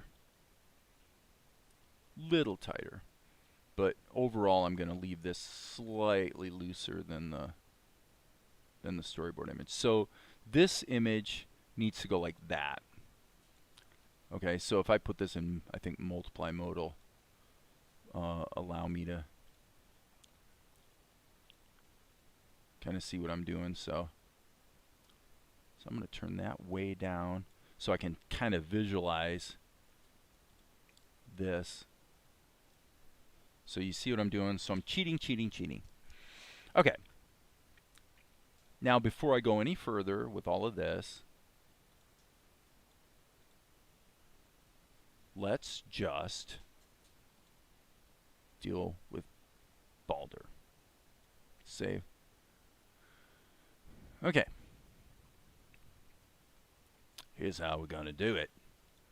We're going to create the Balder layer.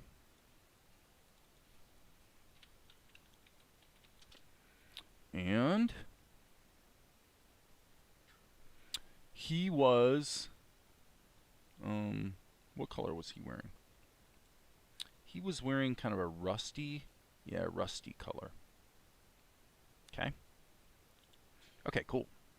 So what I'm going to do is I'm going to put in a keyframe, but then I'm just going to do what Jim P was actually mentioning there, which is I'm going to grab kind of this rusty color, and I'm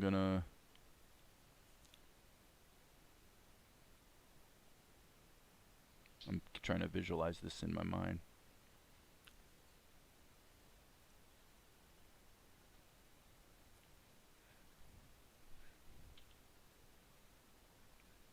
Okay. I think that'll work. So I'm going to go ahead and draw him slightly smaller, and then I'll just up-res him afterwards. Okay. And we never saw the lower part of his garment, but the trim was gold-ish. So just to be fair, we will stick with that. So I'm going to grab this, kind of put that in there, and then kind of go to a dark goldish color up here. And I would say let's put him in a group and add another layer for an arm.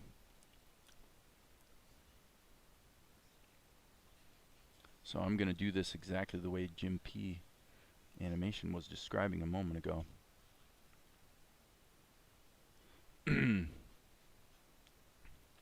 Just because, why not? All right. And I'm actually going to put in another layer and just go like this, just so I can cheat like the Dickens. Okay. And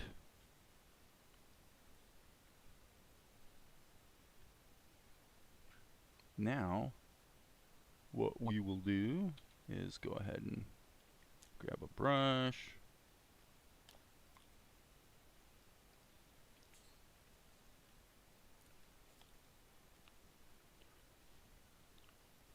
probably needs to be a little darker.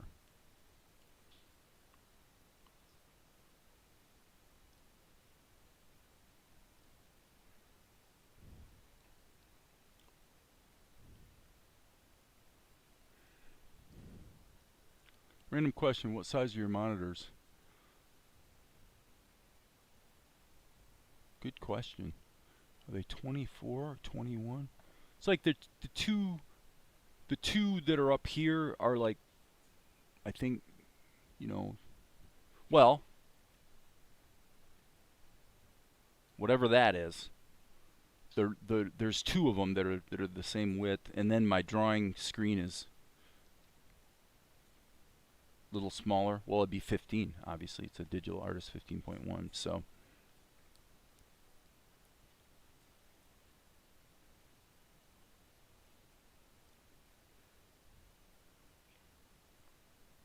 So I don't technically know the exact dimensions, the diagonal dimension on the other two monitors. That's why I wear the glasses, is because the you know, when you're surrounded by 3 monitors, you're getting a lot of blue light, and after a while it irritates your eyes. So we'll go in here and go ahead and put a little bit of an outline-ish on his clothing.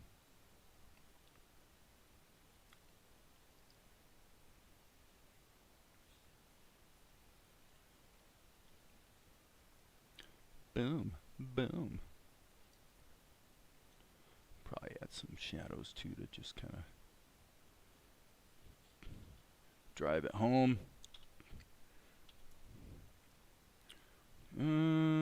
Let's see. That's the upper arm. That's what I thought.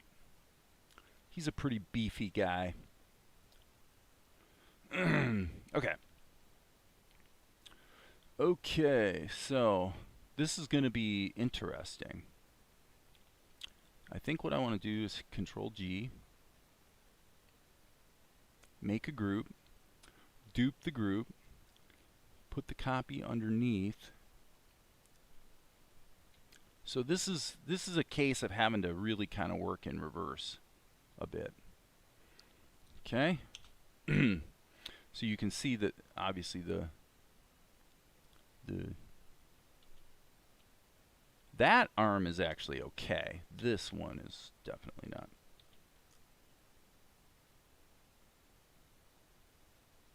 So I just want to take those out. A little bit of muscle's okay. Hey, Darren. All right. So we got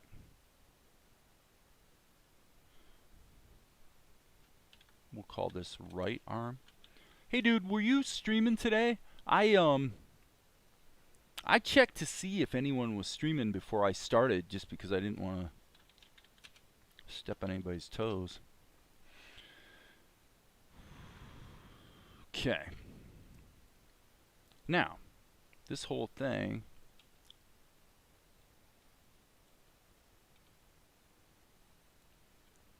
I think should be something like that. Okay. So now I am going to think about this for a minute.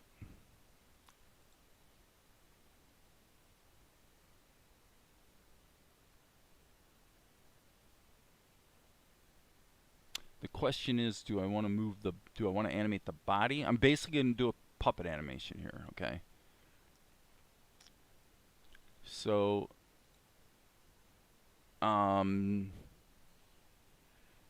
shadows. Need to deal with shadows first. Okay, left arm, I'm going to say, let's do the shadow as a separate layer. So we're going to leave this in a bit of a...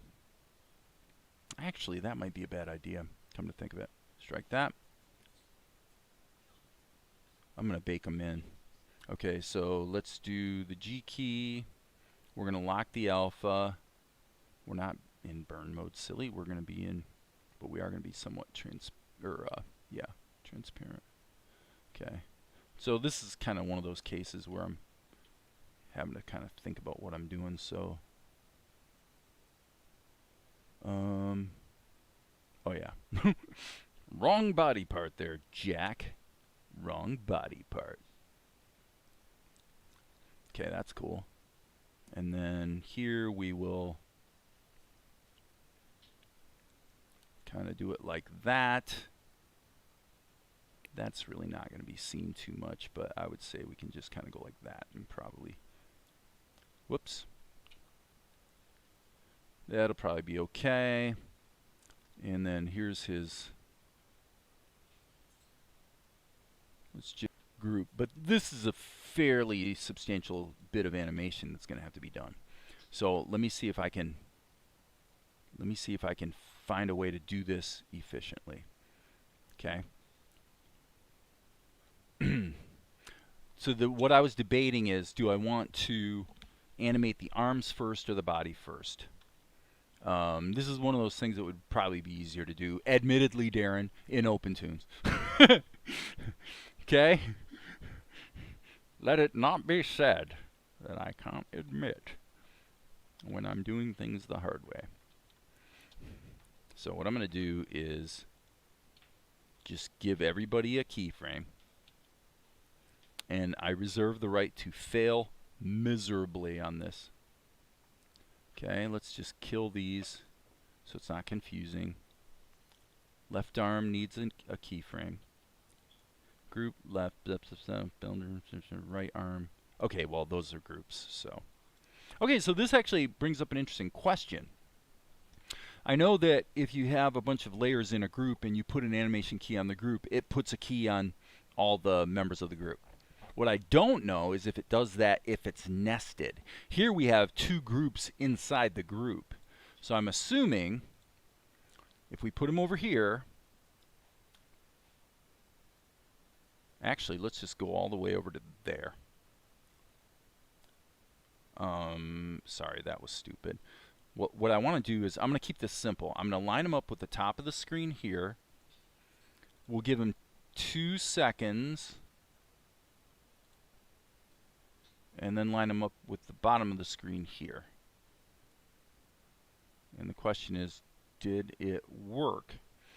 Okay, if we're going to do that, then presumably he would be at the midpoint. We're going to keep this as simple as possible, folks. Okay? I have no idea if put onion skins just on his body. So I can just kind of sort of see what I'm doing here.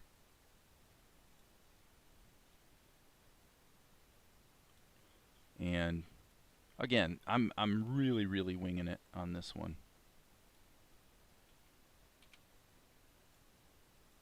So what I'm going to do is, yeah, see, now that's where Krita's starting to act stupid. This is where Krita really falls apart. Oh, and it crashed. Not surprising. Not surprising. Okay. I was getting into nasty territory. And this is really, I must admit, this is a shot that really should not be done in Krita. There's too many moving parts. So let's just go ahead and try doing it the Tahoma way. I might have lost some of it. If I did, I don't, we'll see. We'll see. I might have lost. I'm not particularly concerned about it because this is a lot of experimentation anyway, so it seems to me, that I've been kind of saving as I go. So the basic problem, I know what I should do. Okay, I'm gonna go ahead and stay here with Krita. What I'm gonna do, this is why and this might be a dyslexia thing, but the basic choice was this.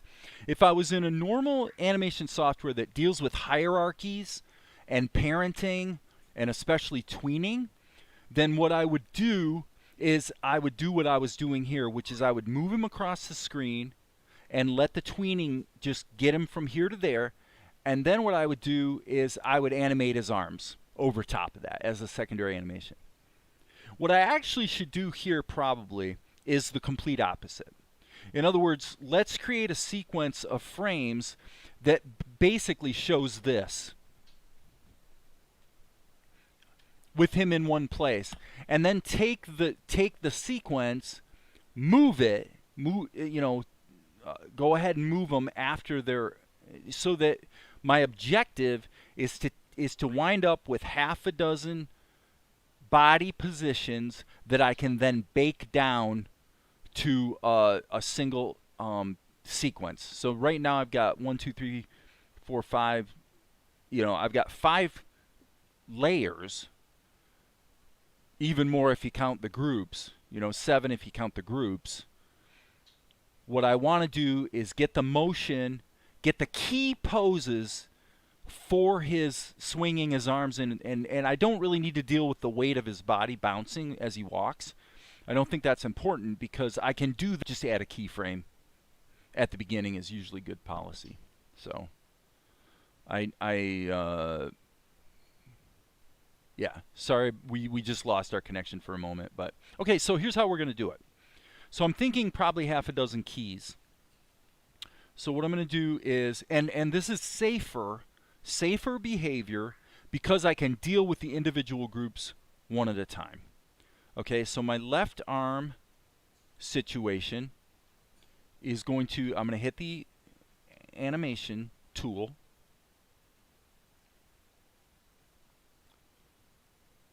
And I think what I'll do is just put an anchor here at his shoulder and move his hand out like this.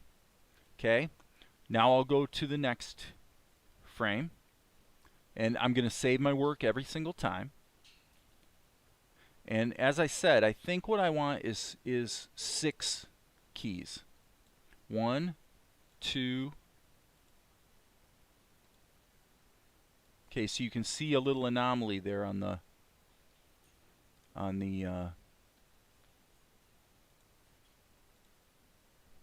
okay. Ignore that.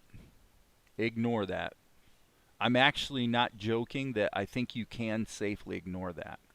It's one of Krita's stupidities. It's a holdover. It's been part of the program for a long time, and it doesn't actually cause a problem very often, so I don't sweat it too much. But as you can see, there we go. Now the caveat being, I really probably think that one was a little too extreme. So what's happening is when I move the group, Krita automatically puts animation keys on each of the layers in the group. Okay? So now what's cool about this approach is I can grab my left arm and just hit Control E and bake it down. Okay? Now, so now that animation's done, and obviously the fact that he doesn't have a hand is concerning, but I actually don't think it's going to be that big of a deal because I think I'm going to want to scale him in such a way that we're not going to see it anyway. Okay, but now let's cheat again. Well, I guess with the right arm we don't need to cheat, so let's do it this way. We'll go here. There's our anchor point, and we'll just kind of follow the same pattern. Okay, so I'm going to move one step forward. Set my anchor point. Obviously, if we were in OpenToonz, we would be able to set the center with the Animate tool one time, and we wouldn't have to keep resetting it. I wish Krita would remember where the center of the group is considered to be, but it doesn't. So that's that. All right, but in this case, that'll do the trick. We don't even need the final key. Well, actually, okay, that's interesting. I'm telling you what I think. So again, this is if you might think this is crazy because you're doing a lot where you can't really see what you're doing. Okay, and here I would frankly prefer to get rid of this entirely, actually. Yep, that's what I want. Okay, so now same situation. I can hit Control E and bake it down. Anytime you can bake it down, you've got less data that's got to be managed, and it's going to be safer. So it looks like everybody's gone silent, and that's probably because you're all holding your breath to see if if this is all going to blow up again. But actually, looky, it looks like things are working pretty well. Given that we have what we have, does it not also stand to reason that we can bake down the whole group? Boom. Why? Because this was actually all I ever needed in the first place. Okay? So now what are we going to do? Now we're going to take this group. I'm going to give them a frame or two in the middle, and then I'm going to mirror these frames, and now looky what we have over the course of 1 second, which is actually about the right pace for a very lazy sort of walk. Okay? File, save. Now the question becomes, are we going to animate him across the screen or not? I will say we're going to try. So let's do a transform mask on him so that we can actually take his entire anatomy and make it a little bigger, actually. Okay? Yes. Okay? Again, this is dangerous behavior. I'm going to put this in a group, and then just to be safe, I'm going to dupe the group, mute that, bake this one down. Okay? And we'll see what happens. What I'm curious about is whether I'm going to lose my... oh, it's still thinking. Okay. Thinking. Takes a while to deal with that transform mask.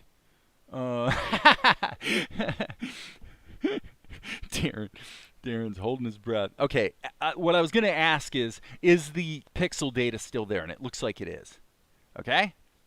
So now what we're going to do is we're going to go 1. Okay, I better turn on my onion skins.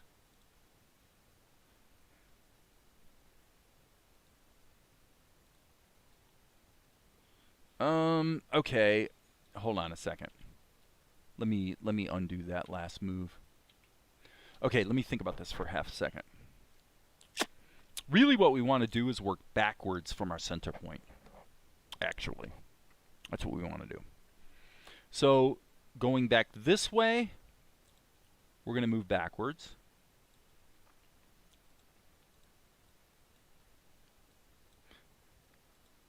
And I don't think we need to be too picky about the... And then going this way, we're going to move forward. We'll see if this works. What I was trying to say is I think I can move him in a fairly sloppy manner because he's moving across the screen so quickly that it's just not going to make any difference.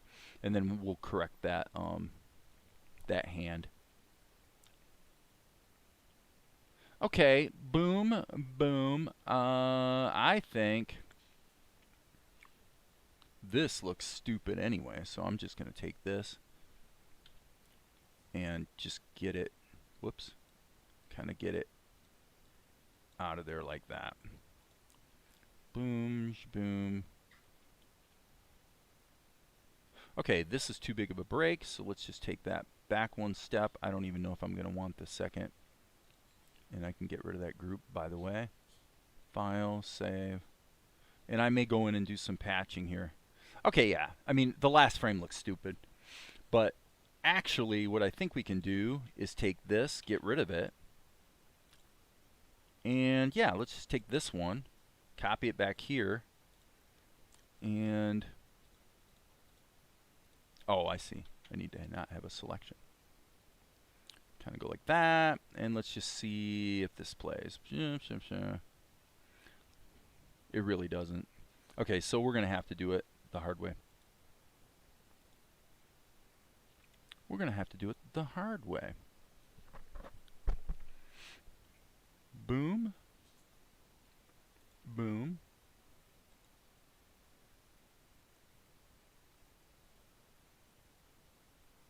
Yep, we'll get rid of that key. And then decide what to do from there. Okay, so everybody's still holding their breath and crossing their fingers.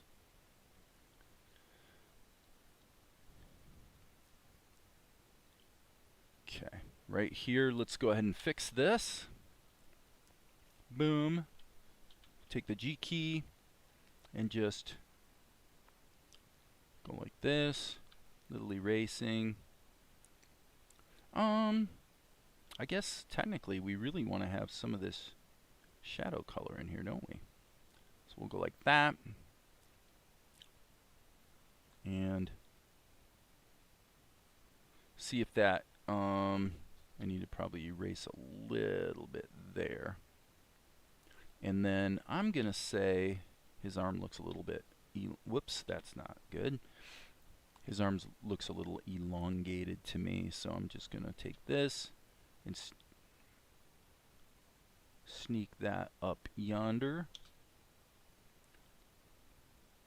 And then we can go ahead and finish drawing it. G key.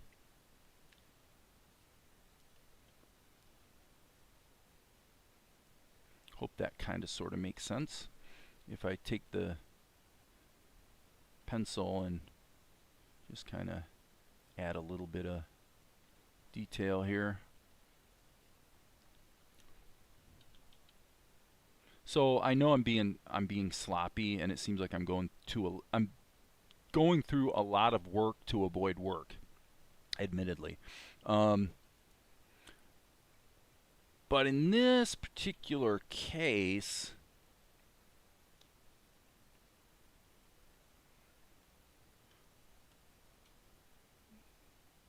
this is going to sneak by us pretty quickly. So let me just check this, and then what we have to do is get him off the screen. Okay. So now, technically, what we probably want to do is... let me think about this.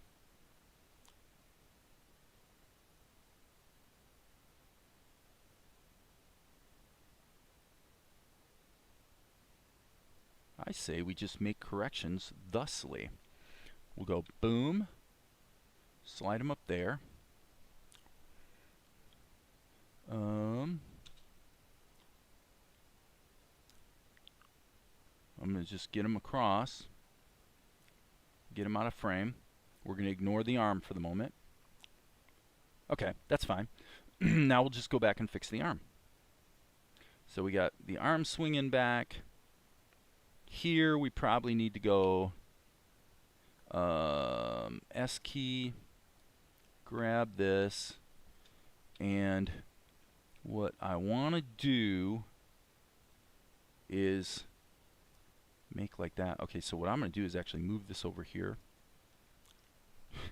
I know this sounds like this is like the most convoluted way to do this, but watch this.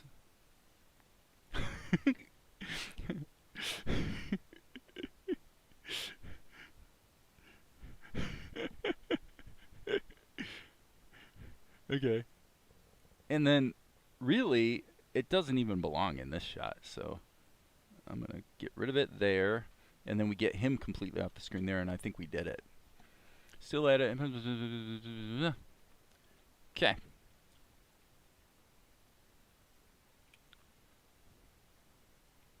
Okay, I do recognize that that arm is appearing really abruptly.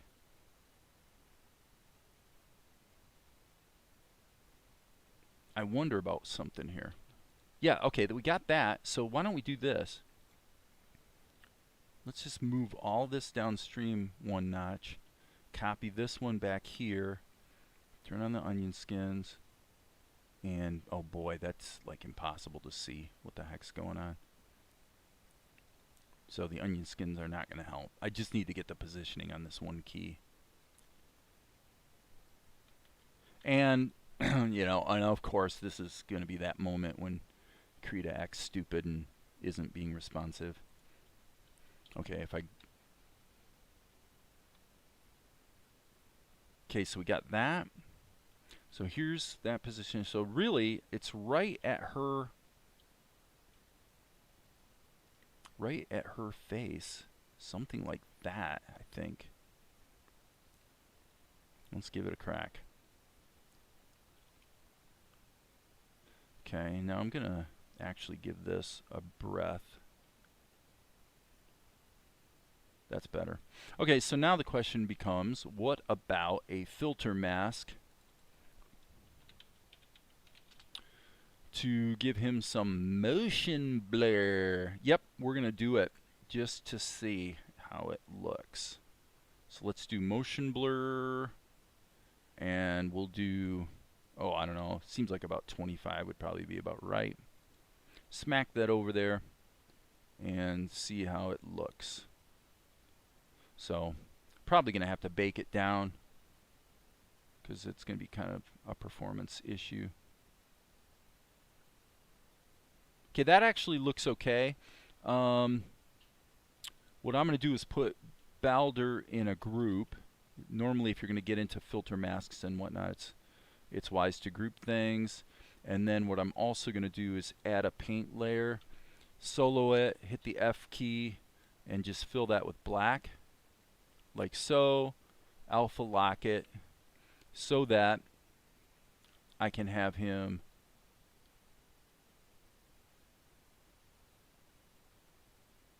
kind of in shadow passing in front of her. Okay, so now just to keep things simple, I am going to dupe the group just as a safety backup, and then I'm going to hit Control E and bake it down, see if everything's working. The animation looks a little weird to me. Yeah, well, right. I wouldn't be surprised if it looks a little weird. Now the basic, we'll see. The pauses may not be working. Let's see if this is okay. Looks a little choppy. But it looks like we are in okay shape. Okay, I'm going to turn this off. And by the way, take this whole thing and, oh, come on. Krita, you're getting on my nerves, girl. Okay, so I'm going to put this around there. Okay, it all seems fast to me. So now this is where I'm going to get a little bit bold. And what actually looks bad is going to start to look not as bad, for the simple reason that it's not going to be as easy for your eyeballs and brain to digest. Okay, so now having done that, I'm going to once again dupe the group. But this one, what I'm going to do is I'm actually going to cut out this, this, this, this. I'm completely doing this somewhat randomly just to see what happens. But I got to take some keys out. The whole thing's happening too slowly. Okay, yeah, the only thing I don't like is that one stupid arm. This arm is plaguing me. Okay? So let's fix a couple things here. First of all, G key, boom. Let's just get some, hide those lines. Then this pose right here. Let me just think about this from a,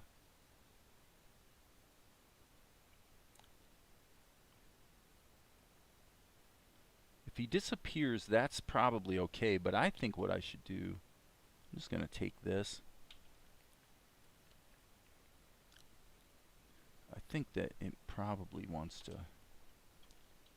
just stretch out more. We'll see. We'll see. And it's all motion blurred anyway, so we should be able to just,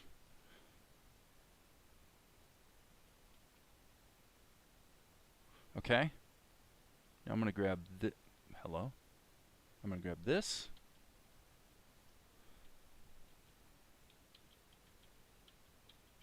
Oh, come on. Doesn't seem to be making much difference.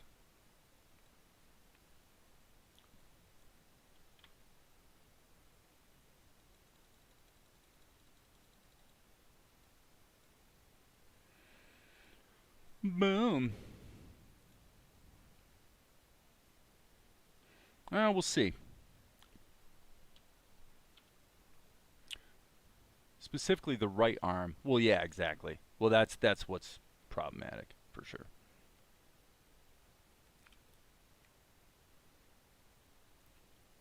I just feel like we're seeing it too much. I don't really want to, well, all right, I'll tell you what we're going to do. We are going to, right now, solve it this way. I'm going to grab this. I'm going to hit Control X, Control V. Okay, so now what I just did was put his arm on the other layer. Okay, so if I solo this layer, you can see the arm is gone. And happily, it never shows up until that frame. That's good, because now what we can do is take that arm, put it underneath the body, and now we can go ahead and duplicate this frame. You see how amazingly quick this was to do. And now we can take this, rotate it a little bit, kind of naturally.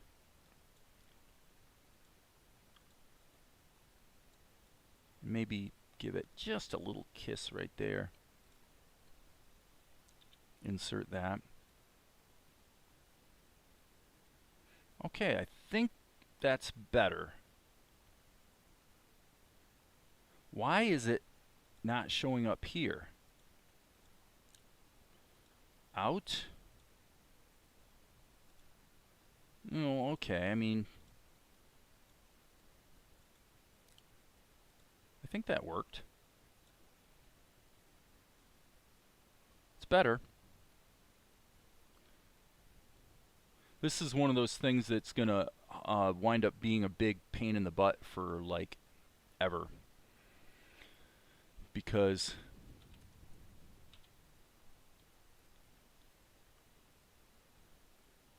It's just one of those things that no matter what I do, it doesn't really look right. And I don't really want to spend like 5 hours on YouTube fighting with it.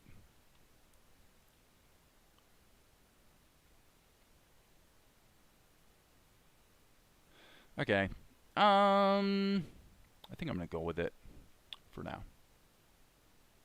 Well, yeah, I mean, obviously, there are a million ways you could fix it, but I'm going to go ahead and merge this group. The problem right now is quite simple, actually.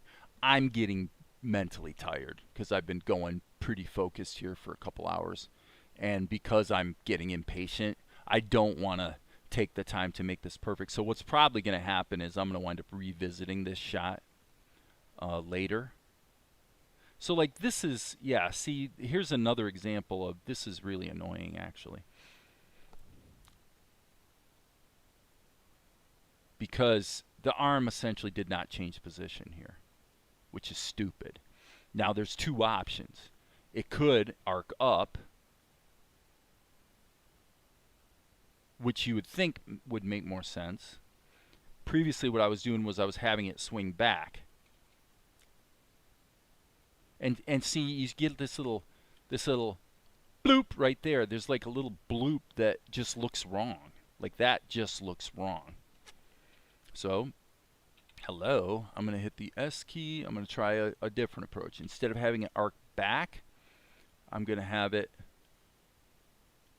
start to move out of frame. But what I have to do is get a difference between this and this. That might be okay. That might be okay. No, it still looks like it's like he's freaking swinging his hand back and throwing a frisbee or something. It looks really stupid. And it's not this frame that's the problem, it's this one. So what I'm going to do is I'm going to go ahead and say, well, I'm using this. Let's put this in erase mode. I just want to kind of see real quick what this does. And then I'm basically going to quit for now. I need, yeah, that's not working.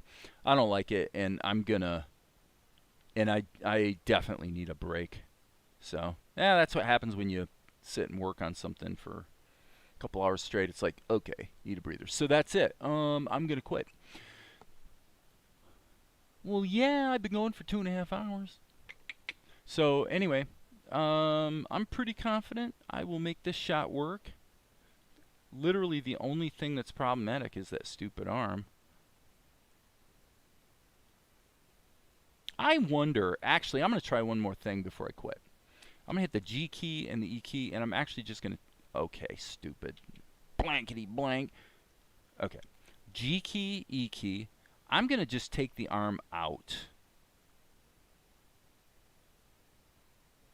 Just to see what happens. And either way, I'm going to leave it out because I'll go in and fix it with something else later.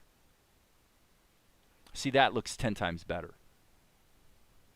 That's often what happens. The simple solution is actually the, you know, you've got this arm that's not quite looking right. Okay, I'm going to bake this down. Boom. And then I'm also going to blur him out more. I really want him to be a little more blurred. So let me see here. Yep, I'm going to go boom. Okay, let's just see how that goes.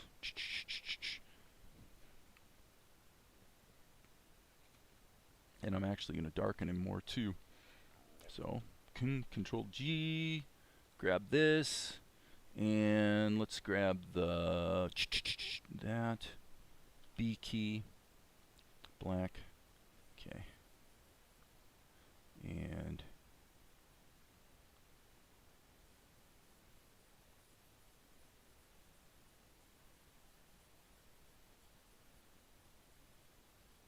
okay, alpha lock that.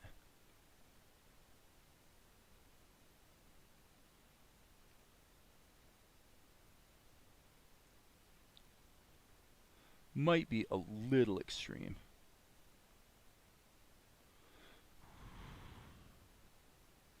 I don't know.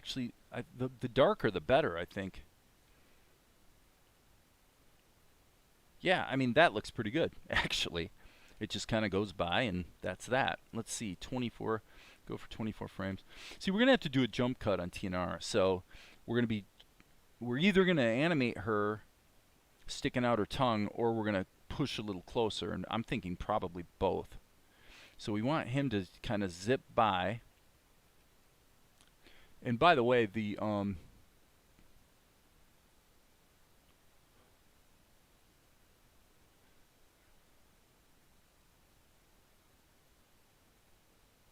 okay, so going back on the messages, here's what I'm seeing.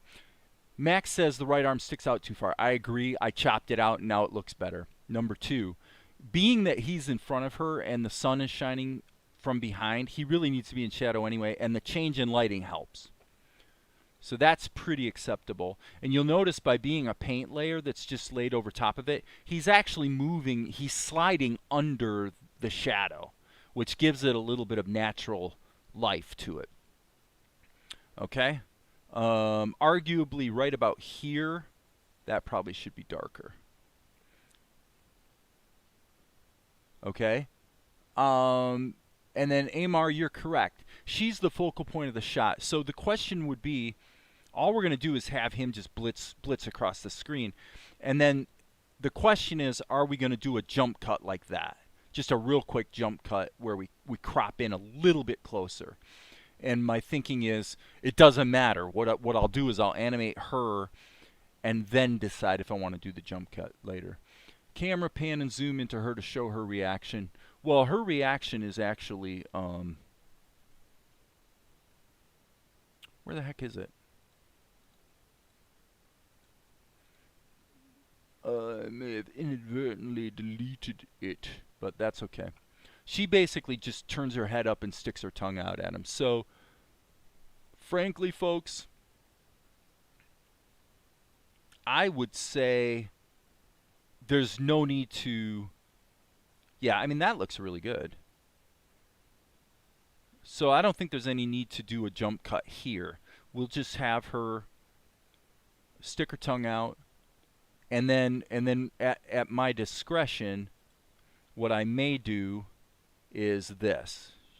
Boom. Right about here.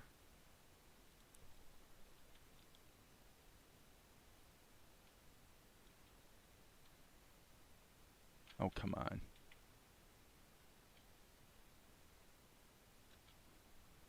Okay. So, blah, blah, blah. Right? So we'll just jump that up to 48. This is a decision that I normally leave for the editing stage, but having a jump cut would be fine. I don't think it's actually necessary, though, so I'm thinking what I'll do is I'll go ahead and sign off here because I really need to take a break, but I think we're in good shape. I'll go ahead and maybe next time around animate her sticking out her tongue, and we'll be good to go on this shot. So let me render this. Yeah, let's change that to 283 so I can actually cut it in the show and just kind of see how she's working. So, boom, that's going to render. The walking by creates a visual distortion, can be accomplished by sound effects. Well, exactly. Yeah, exactly. And that's for sure. Yeah, the footsteps are absolutely going to be, you know, an important part of selling what's going on here. So, here's 283. I'm going to go ahead and slide these guys downstream. This is actually from the storyboard. So let's go and let's just insert this in the show just to kind of see how it's feeling. So this is scene number 283. Boom, boom, boom. Open the sequence. I want you to interpret the sequence as being 8 frames a second. And there it is. We'll pop that in there.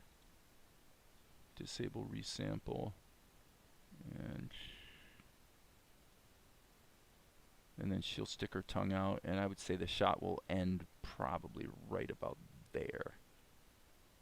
So we'll take this out and run these together, and now we can see what's going to happen.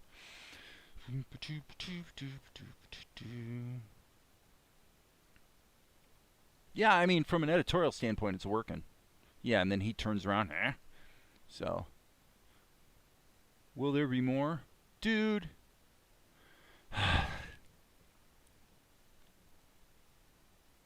Yes. Yes. There will be more later. Okay. Alright, see you guys. I'm done for now.